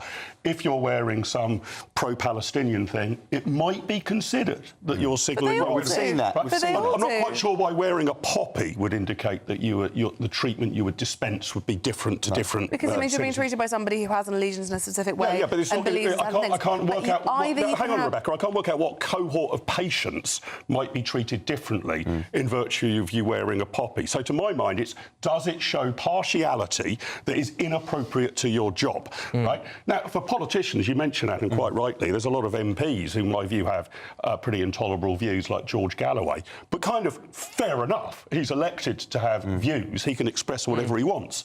He's supposed to be partial. But if in the NHS or in the police or in the classroom you are expressing views or displaying imagery which would give the impression that you might be partial amongst the people you're supposed to serve. But you said that any civil servant who's at any political rally shouldn't be allowed to continue to have their job. So if you were anti-fox hunting, you should lose your job. Well, you can't. I mean, you can vote. If you go to what? If you go to a march. Well, hang on. Yeah, no, civil servants are allowed to vote, but there used to be. I don't know if they still apply now. You weren't supposed to put political posters in your window, for example. So you're allowed to vote, but as a civil servant, you are not supposed to publicly campaign. Let's just get to the crux of this. It has become trendy to be anti-Israel, to be anti-Jew. That's true. Right? It's not trendy. And it has become trendy in certain sections of trendy on These are the society, the bits that I live in. It's not trendy. Like we saw with BLM, it was the trendy thing for youth to jump on. Half of them didn't know what they was jumping on or why they was jumping on it, but they did. It's a trend. Yeah. But anti-Semitism is not a trend, it's a crime. Look, my point is this, right? If I rattled off all of those different examples that I've had there, and OK, there is a sliding scale on the ones that I've said. You've got from the bloke who cozies up with the Taliban down to someone who is, is pro-George Galloway, right? And there is a difference there. But if that sliding scale was of all the people who were varying different degrees of far right, that would be making headlines. That would be leading the 10 o'clock news. These are realistically, the majority of people in those industries are more left-leaning. So you are getting that naturally occurring because more people who work in the NHS are left-wing, more activists are left-wing, more journalists are left-wing, more producers. But isn't that because those are left-wing jobs? They are inclined to support Hamas? Is that what you're saying? I think we're conflating supporting Hamas and being pro-Israel, being pro-Palestine, and those aren't the same thing.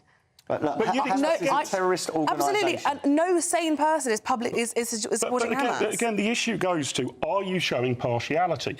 It might well be the case that, I don't know, a disproportionate number of NHS workers vote Labour compared to the wider population. Fine. But they should not be wearing Labour rosettes. They shouldn't be wearing anything. They can vote.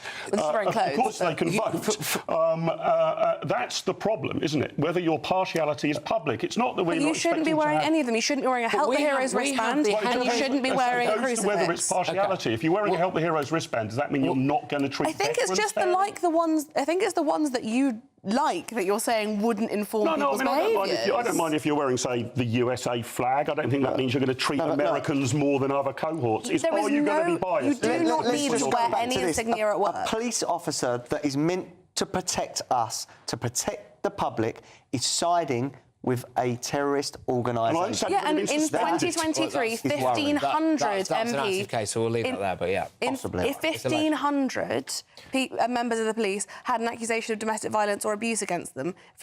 In 2023, 1,500 in 6 months were accused of that. There are bad people working in every institution. Yeah, there are, but look at this. But look, you're right. We had massive reports on that. That was leading the news agenda. There's one story in The Guardian. The news agenda. There's been loads. I've seen this all the time. Loads and loads and loads of reports about the absolute epidemic of sexual assault taking place against nurses in hospital. Where are all of the reports? Where are the massive reports into our education system when the head of the NEU is calling for a global intifada?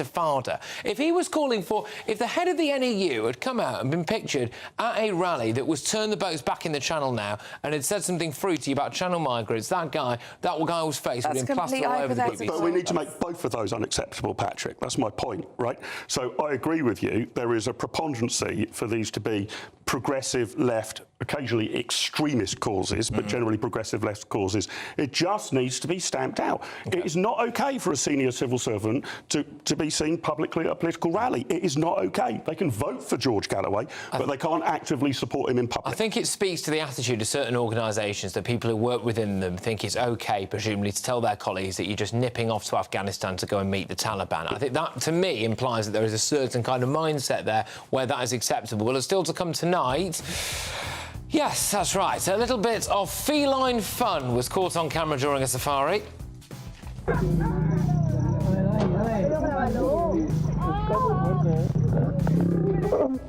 Yes, we will be a bit like them, revealing all very shortly. But next, AstraZeneca has admitted that its COVID vaccine can cause a rare side effect. That's in court documents, and it's for the first time. I'm going to be joined by John Watt and Alex Mitchell, who were ill after taking, albeit from different manufacturers in one of their cases, a COVID vaccine. I'm asking, why has it taken this long to get a little bit of basic admittance about certain elements of this jab? It's Patrick Christys tonight. We're on GB News.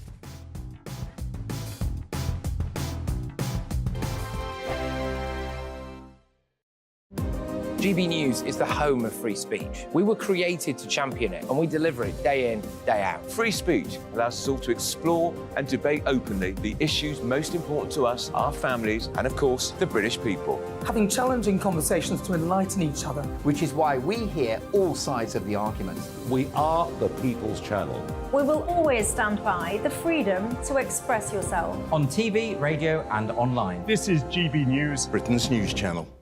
Headliners. Tomorrow's papers tonight. Every night from 11 p.m. Sacre bleu.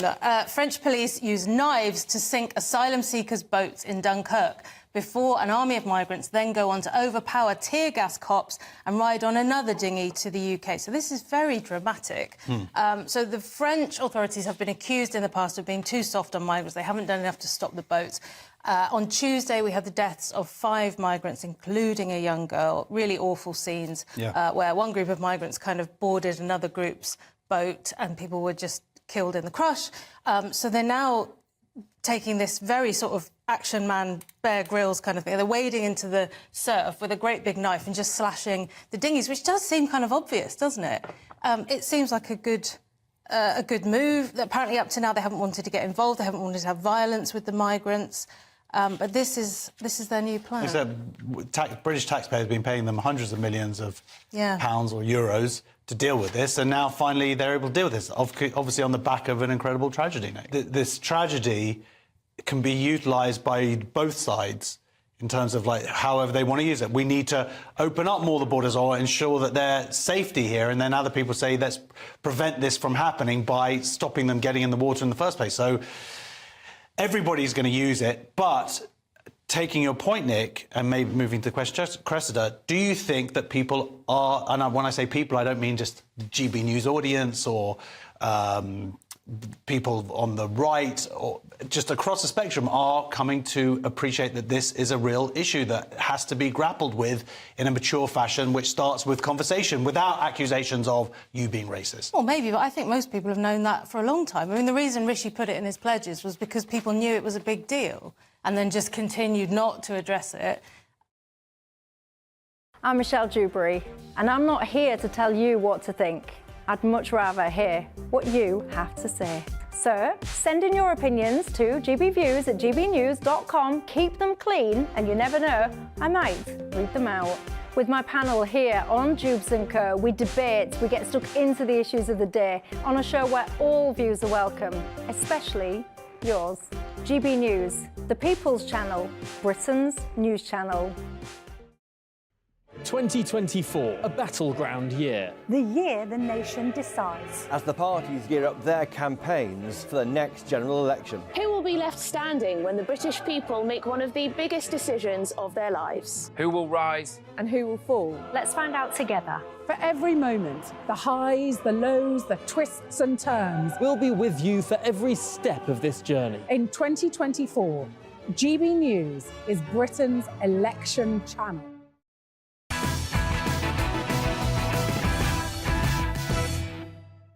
Welcome back to Patrick Christys Tonight. Now, in what many are describing as a major U-turn, AstraZeneca has admitted, finally, apparently for the first time in court documents, that its COVID vaccine causes a very rare side effect. So in a letter of response sent in May 2023, during a legal case brought by a man called Jamie Scott, who sadly suffered a brain injury days after getting the AstraZeneca vaccine, AstraZeneca said, "We do not accept that TTS is caused by the vaccine at a generic level." OK, so that's what they initially said. However, in a legal document submitted to the High Court in February, AstraZeneca said it is admitted that the AstraZeneca vaccine can, in very rare cases, cause TTS. The causal mechanism is not known. Further, TTS can also occur in the absence of the AstraZeneca vaccine. Causation in any individual case will be a matter for expert evidence. Well, the AstraZeneca vaccine is no longer being offered in the UK, apparently, and it must be stressed that studies overwhelmingly suggest the risk of an adverse event post-vaccination is extremely low. But with me now to discuss this is a chap called John Watt, who was diagnosed with a number of health conditions after taking his third booster shot, and Alex Mitchell as well, who lost his leg, sadly, as a result of the vaccine and received £120,000 in compensation from the government. Chaps, thank you very much for coming on. Great to have you both on the show. Alex, if it's all right, I'll start with you, because my understanding is I think this relates slightly more to you in the AstraZeneca sense. Could you just talk to me a bit about what happened to you, please? I got my first one and only AstraZeneca vaccine on the 20th of March 2021. I'm a scaffolder. On the 1st of April, I thought I'd pulled some muscles. I collapsed on the 4th of April and spent 7.5 hours in surgery that I was told I wasn't going to survive. My family told there was no hope. I come round after the 7.5 hours of surgery to be told, "We don't know why you're still here, but here you are." And it was explained at that time they didn't know what it was, that they had a concern for my left leg, and within 15 minutes it went from a concern to there will be an amputation. I was amputated a week later, and I left the hospital being confirmed as thrombotic thrombopenia, and within 2 weeks it was classified as a condition called VIT, vaccine-induced thrombotic thrombopenia. Now, in my understanding, there's a difference between TTS and VITT, but that's not for me to argue that case. I'll leave that to my lawyers, who obviously I'm part of the same class action as Jamie, and many, many others that have been left abandoned by the very company that hurt us. I'll just stick with you for now, Alex, on that, because I think it's an important point, because we read out a statement previously from AstraZeneca. This was all backed up, by the way, by a load of the old TV doctors and the usual type of individual who were, going on and banging the drum for the vaccine's early doors and throughout this pandemic. They have been very reluctant to acknowledge any real, I would argue, any real issues or side effects until quite recently. So this is a bit of a change, and I'm just wondering how it makes you feel to see that they are now finally, starting to admit certain things in court, although they do say it's very rare. 3 years too late for many of us, because they've known for a long time. They were notified a long time ago, not just by people like myself reporting it to them, but by governments, health agencies across the world who notified them there was a problem with this thing. They would rather spend billions defending what they can't defend anymore. Why are we... All I'll say is this company has been fined 32 times for crimes in the last 20 years, with fines totaling 1.5 billion. And the range of crimes goes from bribery to misrepresentative data to... You can go through it as public information. This is not a company that should ever be trusted. So yes, they're going to defend it. Am I surprised? Not really. I am surprised that they acknowledged it.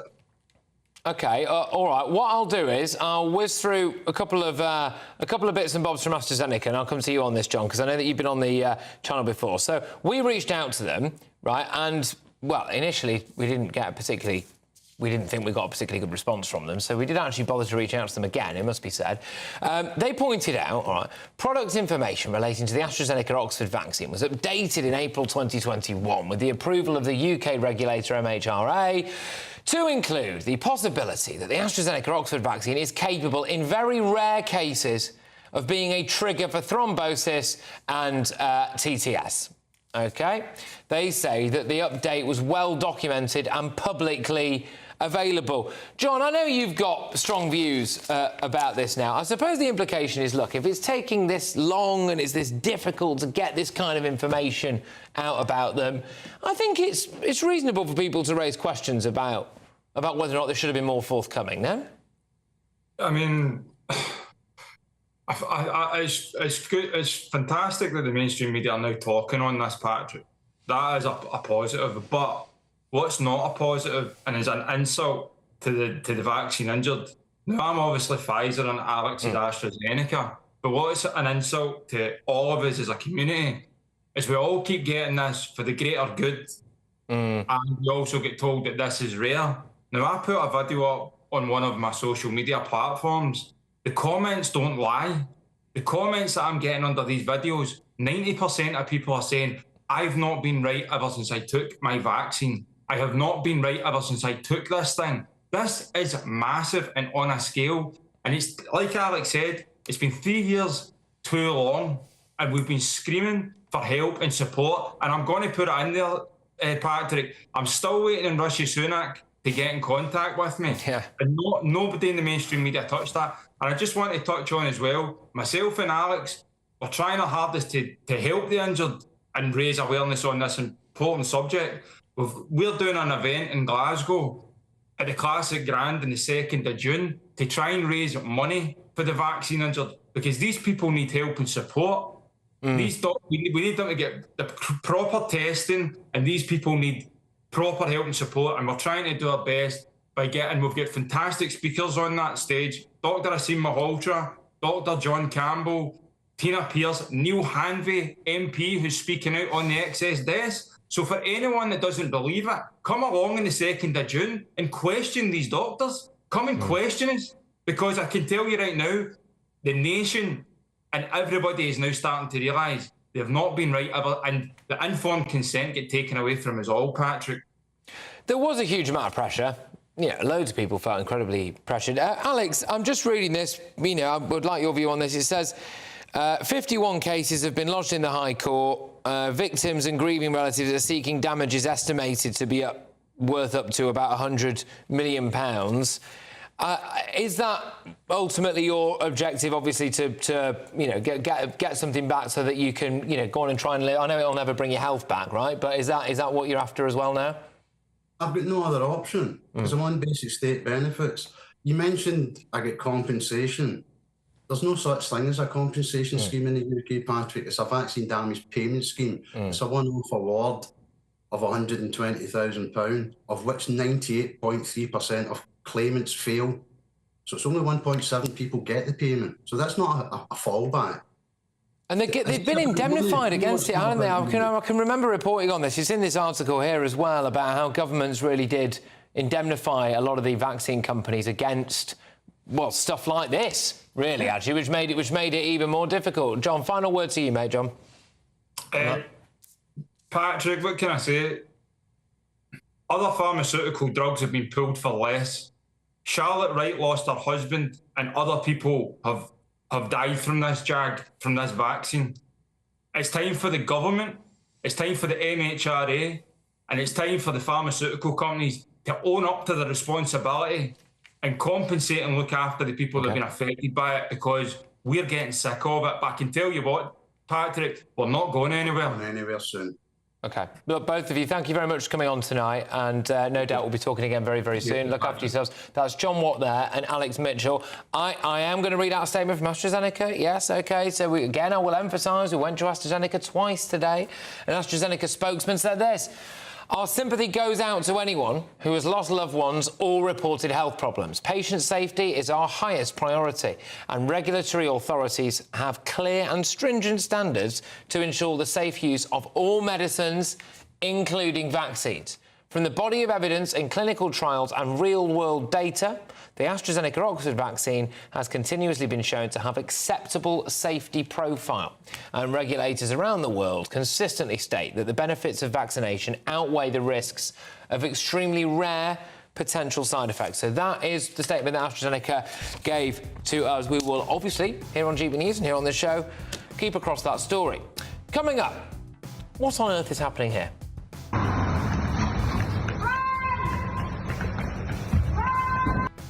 Yes, well, a bit like that chap, I will be revealing all shortly. But next, tomorrow's newspaper front pages have landed. I've got the front pages right now, and I'll give them to you in just a second, so stay tuned. Hi there, welcome to the latest weather update from the Met Office for GB News. Heavy rain overnight in the south, continuing into much of Thursday. Risk of thunderstorms in places, but it will be much drier further north. We've got an area of low pressure across the continent. That's going to push some humid and warm air into much of the UK overnight. But on the boundary between that and the cooler air out in the Atlantic, we've got this reactivation of a frontal zone, bringing some heavy rain to Northern Ireland, Wales, and then increasingly southern England. The persistent wet weather will affect South Wales and the southwest of England by dawn, but thundery showers will turn up across the Midlands, southern England as well, and they'll tend to drift their way northwards and westwards into mid-Wales and continue for some time through the morning. Eventually, the rain does ease in many places. We keep the cloud cover in the south, but much drier and brighter weather is expected further north. I think for northern England, Scotland and Northern Ireland, some decent sunny spells will turn up. However, on the North Sea coast, a lot of low cloud will be prevalent, and that will limit temperatures 11 to 12 Celsius, whilst it goes up to 21 to 23 Celsius in western Scotland. Similar temperature contrast across northern Scotland. On Friday, warm in the west, cool in the east. Southern England, some warm sunshine as well, but in between, outbreaks of rain continuing, even some thundery showers. On Saturday, the fine weather moves north, but there'll be further rain coming up from the south.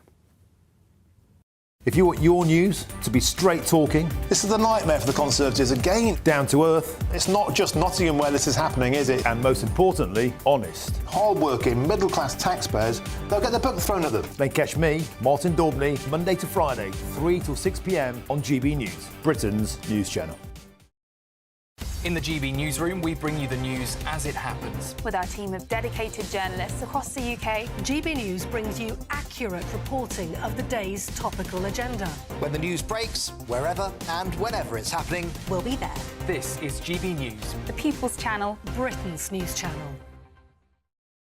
Weekdays on GB News. Wake up to breakfast every day from 6 a.m. Followed by Britain's newsroom at 9:30. At noon, it's Good Afternoon Britain. Followed by Martin Daubney from 3 p.m. Only on GB News, the People's Channel, Britain's news channel. GB News is Britain's election channel. And from tomorrow, The people decide. As the country heads to the polls in a rush of elections, we'll take you through the night as the first results come in. And we'll pick up at breakfast With the very best guests and analysis. And on the weekend, the results won't stop, and neither will we. We'll explore what it all means for you as we look ahead to the general election. Continuing coverage live from tomorrow at midnight on GB News.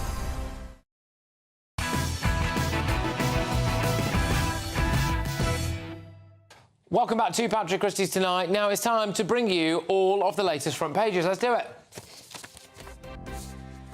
OK, we start with the Daily Telegraph. Ireland sends police to border in migrant row, so Dublin must not jeopardise peace process by reinstating checkpoints, Rishi Sunak warns.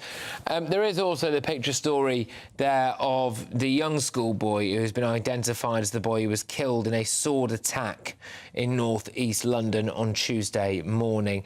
There's another story there which has piqued my interest, I must say, as well. Civil servants hatch legal plot to sink the Rwanda plan. So civil servants are threatening to scupper Rishi Sunak's Rwanda plan by mounting the first legal challenge to the legislation. So there we go. Deep state, anyone?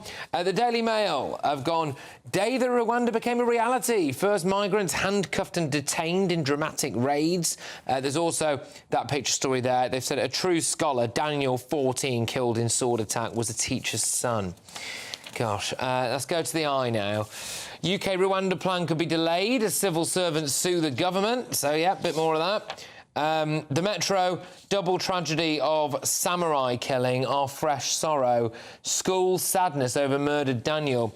So it turns out that the school that poor lad went to was also the same school that Grace O'Malley Kumar went to as well, who was one of the victims of the Nottingham knife man, which, yeah, I mean...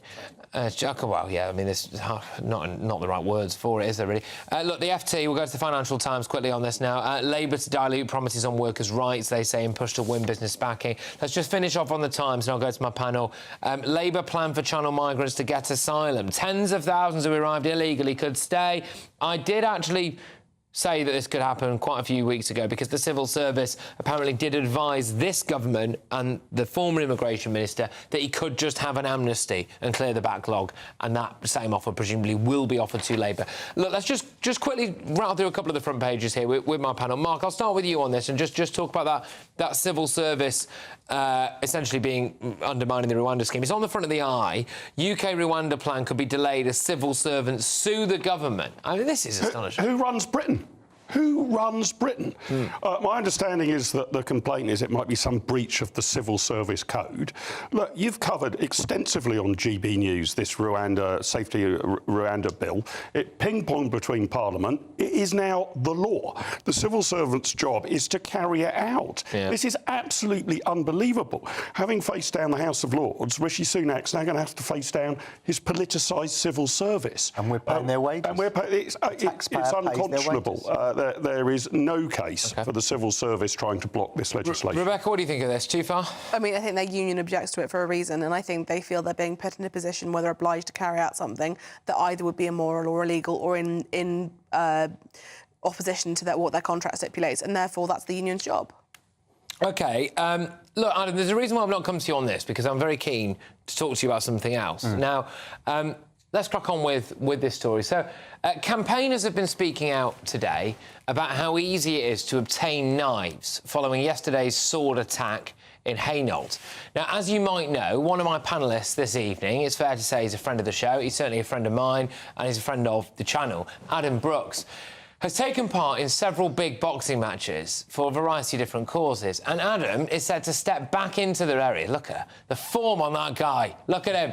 He's set to step back into the ring on Saturday, the 11th of May, with the message, knives down, as he attempts to encourage kids on our streets to stop carrying weapons. And Adam, I just wanted to throw it over to you a bit, really, and just tell our viewers and our listeners a little bit about why this means so much to you and what you're hoping to achieve. Look, I spoke about it many times, but at the age of 11, I lost my father to a machete gang in our family pub. So knife crime has always been a part of my life. But growing up, I've been stabbed, owning clubs, pubs and bars. I've seen a lot of violent incidents over the years. And it's something, now I've got a teenage boy, he's 14. I worry about the future that my children have got, not just my son, but my girls.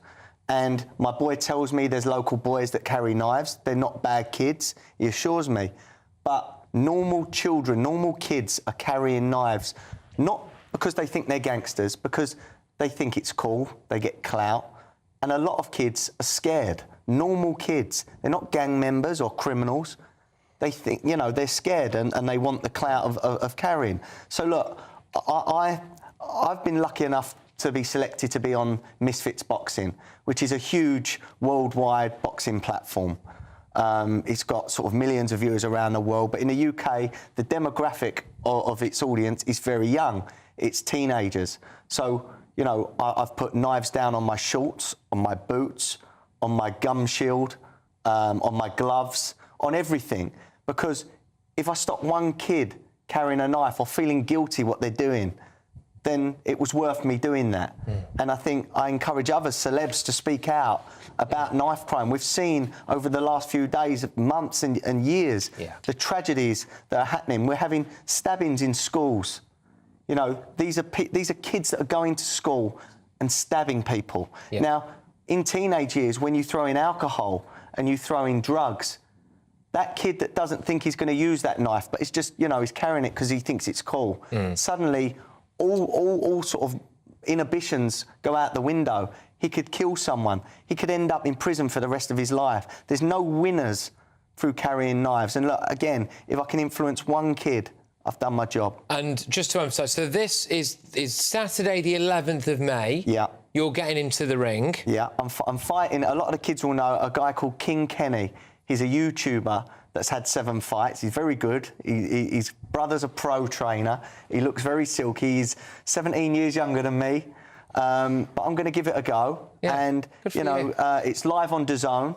And the tickets, if anyone wants to support, that is pinned to my Twitter and it's on my Instagram as well. All right. Well, so I'm going to stream it, right? So you can watch it either from the comfort of your own home or you can turn up home and there's still tickets available. So I'm going to do that. But look, given especially in light of what is all over the vast majority of the front pages today, was over the front pages yesterday, and given the way that things seem to be going in this country at the moment, will quite possibly be over the front pages again tomorrow if there's another incident. I think this is the timing of this, Adam, and what you're doing is really important. I just want people to help spread that message. You know, I haven't got a charity or anything like this. It's about sending that message. Have the chat to your child. You might not think your 15-year-old son carries a knife. Let me tell you, at some point, he might do. Have the chat. Talk to your grandkids, your nieces, your nephews. Girls carry knives as well nowadays. It's a scary world, and we've got to try and dissuade them and tell them the consequences of their actions. One of the things I'm becoming increasingly worried about is that knives in this country, Mark, I'll come to you on this, is this going to be like our American-style school shootings? And yeah, it's a huge worry. Props to Adam for getting in the ring. Brave man, doing a good task. I see the bookies say you've got a 10% chance. Yeah, I'm not. But as a Tottenham Hotspur, fan, you're probably used to those sort of odds. I'm not fancied in this one.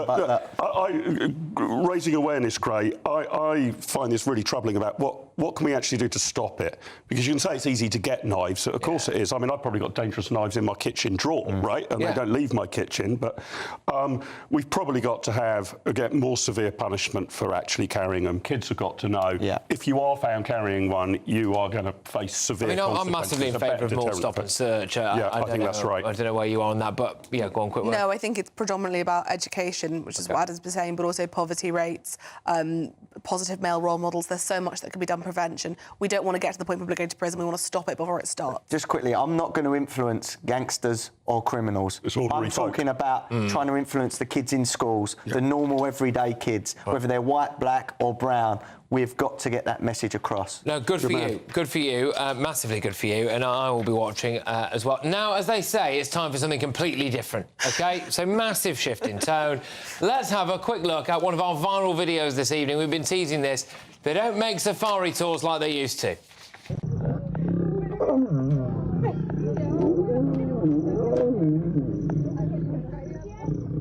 So this bunch of people on a safari were just driving around in the safari wagon, and then all of a sudden a lion comes on the roof, then another one gets on the roof, and then they start doing what lions do. But he's finished now, and he's off for a cigarette. Oh, that was quick. He's off for a cigarette. She looks happy enough, though, to be fair, bless her.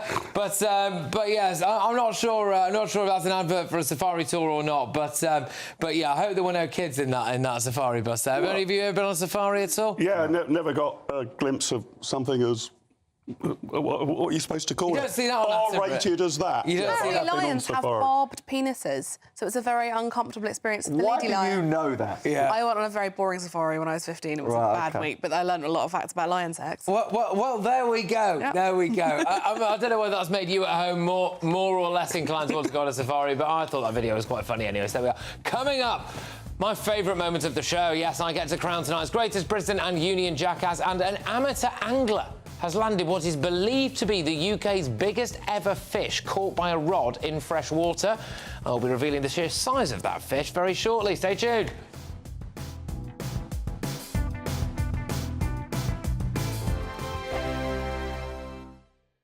This is GB News, Britain's news channel. Between 1955 and 1989, an average of 55 nuclear tests were conducted across the globe each year. More than 30,000 young British and Commonwealth servicemen served at British test locations in Australia and the Pacific Ocean. But in the years since, those who were involved say they've been ignored and lied to about their exposure to radiation. For decades, Lab Rats International has represented the millions across the world exposed to fallout from the testing programmes and the families who still suffer today from illness and deformities. Last year, the government unveiled the Nuclear Test Medal, recognising the military, civilian and overseas staff and personnel who participated in Britain's nuclear testing programme in the 1950s. But for Lab Rats founder Alan Owen, whose own father was a nuclear test veteran, the work is only just beginning. In September, they launched a legal challenge to the Ministry of Defence to provide the test veterans full medical records, which they say they've been denied access to. We sit in this bubble as the nuclear test veteran community, fighting against the establishment. And they will say, you know, ministers will go in Parliament and say, all you've got to do is apply for your medical records and they'll give them to you. You know, it just doesn't happen. It's not a reality. They're not there to as easy, as accessible as just applying. They will fight you all the way. They will delay it. In response, a government spokesperson said, "We are grateful to all service personnel who participated in the British nuclear testing programme, which is why we have formally recognised them with an official medal. Nuclear test veterans who believe they have suffered ill health due to service have the existing and long-standing right to apply for no-fault compensation under the War Pensions Scheme." The fight for these veterans and their families lives on because thousands who came before never got the recognition and justice for their service.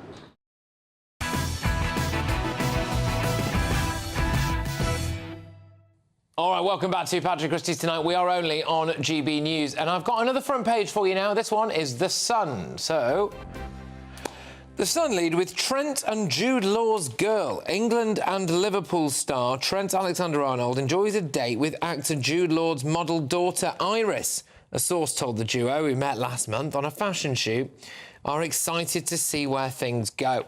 Well, there we go. So that is their lead story. They've also gone down the side there with Rwanda, raids on migrants go ahead, and families' tributes to Sword Lad 14, which I think is actually quite a poor turn of phrase, that really, considering the lad was, you know... Well, also, is that front page news, really? The Trent Alexander-Arnold. No child or celebrity. I think that's a disgrace from the Sun to have that as front page. To have a celebrity child's date in big letters and an actual child's death. They're getting weirder and weirder, the Sun. On their Can we bring front that pages. up? I don't know if we can bring it up. It's stranger and stranger, What an the odd Sun. set of priorities. No, it's interesting, because obviously, normally when we do the papers, we talk about, like, we dissect the stories, but I am often... Well, I don't give two whatevers about that relationship, and I don't think the nation does either. And we have got proper news out there at the moment. We've got a knife crisis.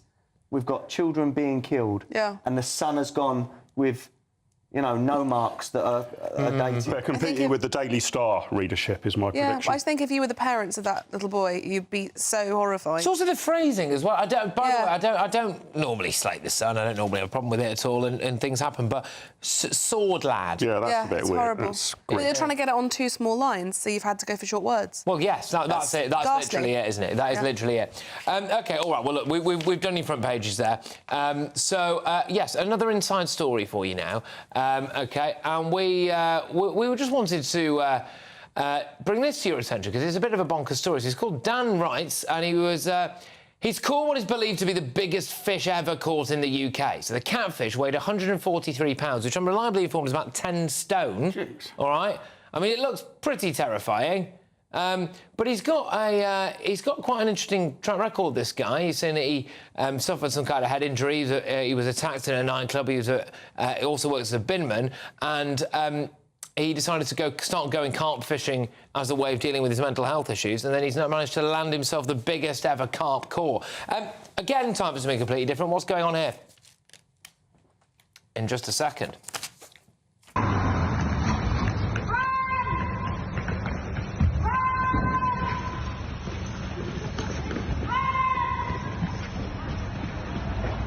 Mark, would you like to apologise? I'd had a heavy afternoon on the sauce. I mean, what can you do?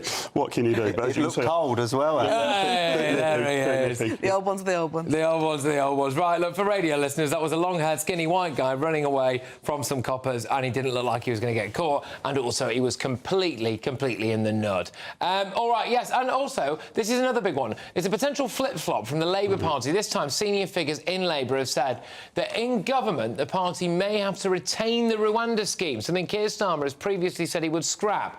That, I think, is actually fascinating. So, you know, we speak a lot about the Labour Party's U-turns, don't we? I mean, that surely would be the biggest U-turn. Pretty huge, given the opposition that they mustered to it. Here's my prediction.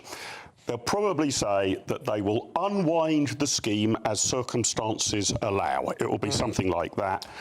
They're waiting and biding their time to see if it works. Early indications look like it might work, but that's what they'll say. It would just show them as massive hypocrites. What do you reckon, Rebecca, quickly on this? Do you think that they would get away with you turning on Rwanda? An unnamed person with a source that we haven't had any information about has said that it's possible that they might keep it running until they get something else going. You're not buying this U-turn? I think, honestly, the Tories have so many things that they could be cross about and they could get Labour on. Why is this what they're going for? Well, it is written up by John Rentoul, actually. Yeah.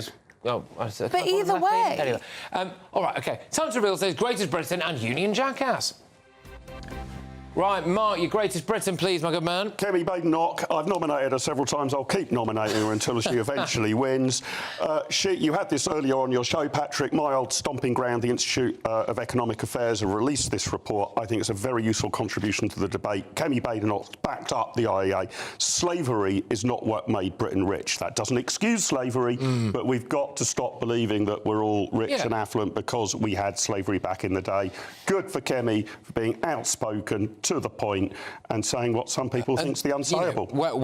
And Welby, doing the old argue, we'll just throw a lob of £1 billion at people. If you're going to give it somewhere, why don't you give it to Christians who have been persecuted all over the world? But Adam, who's your Greatest Britain? Look, I live in Loughton, which is 5 minutes from Hainault. So yesterday's events have really upset a lot of people in the local community. I've got a 14-year-old boy myself, so this hits home. I'm going to nominate Daniel Anduin, who was brutally killed by the knife attack yesterday. Rest in peace. Thoughts to his friends and his family. Yes, indeed. And Rebecca, your Greatest Britain. So it's unlike me to praise the police, but I've nominated the police officers who were involved in capturing the attacker yesterday, who were incredibly brave and really did put themselves in the firing line. Well, apparently one of them, a female officer, as I understand, had to pretty much have one of her hands reattached. Yeah. And yeah, as you've said, we give the police a bit of a kicking every now and again, and I think rightly so. Yeah. But this is something where you think, goodness gracious. They're brave in the front line. But also, this is individuals, not the institution. It's individual people. And brave. Well, we've got joint winners of today's Greatest Britain, and again, I do think that is correct. It is, of course, the poor lad who was sadly knifed to death. That's Daniel Anduin, and the police officers who raced to the scene. Right, let's go to Union Jackass time now. Mark? Honorary nomination, I think she's a PhD student at Columbia University in the States, Joanna King-Slutsky, for giving the most jaw-dropping media interview I've ever heard. Well, here it is. Yes, it's ultimately a question of what kind of community and obligation Columbia feels it has to its students. Do you want students to die of dehydration and starvation or get severely ill, even if they disagree with you? If the answer is no, then you should allow basic, it's crazy to say because we're on an Ivy League campus, but this is like basic humanitarian aid we're asking for. Like, could people please have a glass of water?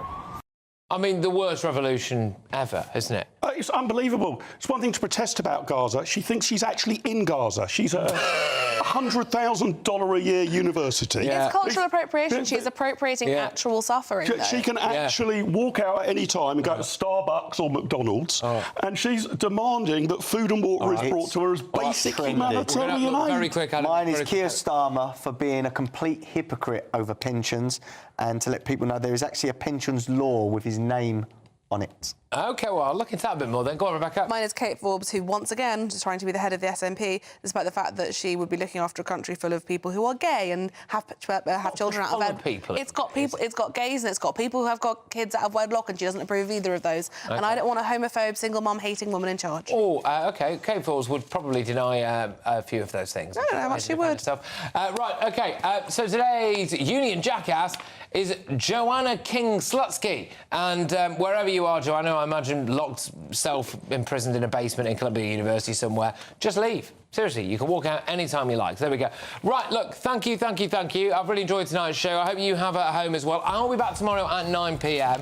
It's Headliners next for even more of the front pages and what's inside the book. Until next time, keep fighting the good fight. A brighter outlook with Box Solar, sponsors of weather on GB News.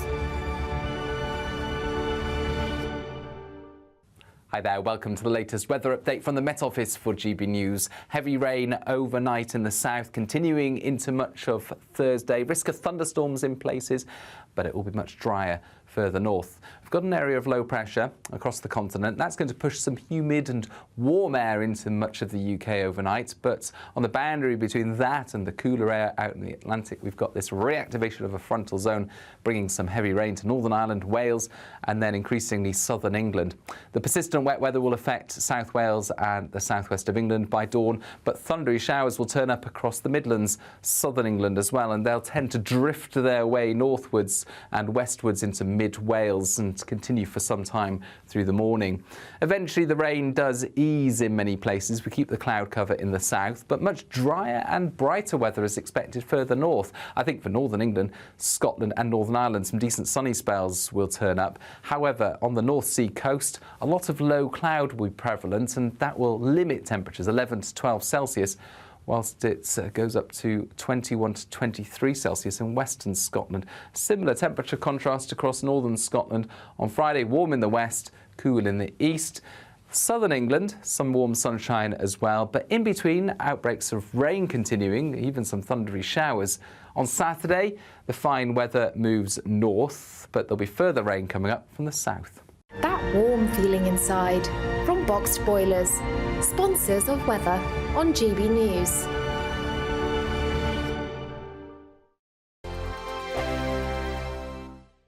You really could be our next big winner with an incredible £20,000 in tax-free cash to play with this summer. What would you spend that on? Well, whilst you're thinking about it, listen to some of our previous winners getting that winning phone call from us. You're the winner of the Great British Giveaway. I'm slipping neck. Oh dear. Oh my God, are you joking? You're joking. Really? Seriously, it's not a wind-up, is it? Oh my God, this is amazing. Thank you. The next winning call could be answered by you. For a chance to win £20,000 in tax-free cash, text WIN to 63232. Text costs £2 plus one standard network rate message. Or post your name and number to GB05 PO Box 8690 Derby DE1 9TT. UK only. Entrance must be 18 or over. Lines close at 5 p.m. on the 31st of May. Full terms and privacy notice at gbnews.com/win. Please check the closing time if listening or watching on demand. Good luck. Good afternoon, Britain. Weekdays from midday. Now, a woman who 25 years ago, at the age of just 14, tortured and killed her 71-year-old grandmother was last month released from prison on licence. But this isn't the first time she's been let out. Sarah Davey has been bailed and reincarcerated no less than 7 times. Well, to debate this, we're joined by former Detective Chief Inspector Colin Sutton, famed for catching the notorious killer of Millie Dowler, Levi Belfield, and GB News' own Patrick Christys. I think we have to qualify that where the killer is a child, and we have to accept that to consign somebody to be in prison for 60, 70 or 80 years is probably something that we ought to think twice about. So I understand why this happens. I understand the outrage. I really understand the outrage. I think that 14-year-olds who kill should be given a chance to rehabilitate? Yes, I do. Do I think that somebody who's had 7 such chances and blown them away deserves an 8th chance? Then probably I think that's a lot more doubtful. I would have thought that by chance, sort of 3 or 4, they'd have got the picture, but clearly not. Patrick, what do you make of it all? Well, some people are born evil, aren't they? And why should we have to suffer to have them back out on the streets? There are some crimes that are so serious that you should pay for it either with your life or for the rest of your life. This was a sadistic murder, the details of which absolutely cannot be read out on air at this particular time of day. There are 3 issues here. Is this justice for the families of victims? I just think a release like this is a slap in the face, really, to us all. It's another example of soft justice. And just because she's a child, well, she was old enough to commit the heinous crime she committed. We're GB News, and we come from a proud tradition of British journalism. That's why I'm so excited to be here. It's something so new. The first news channel to be launched in Britain in over 30 years. Launched to represent the views of the British people. To go where other broadcasters refuse to go. How did you find out about the story in the first place? Launched with one aim. To be the fearless champion of Britain. It's an absolutely fantastic atmosphere here. This is GB News. GB News, Britain's news channel.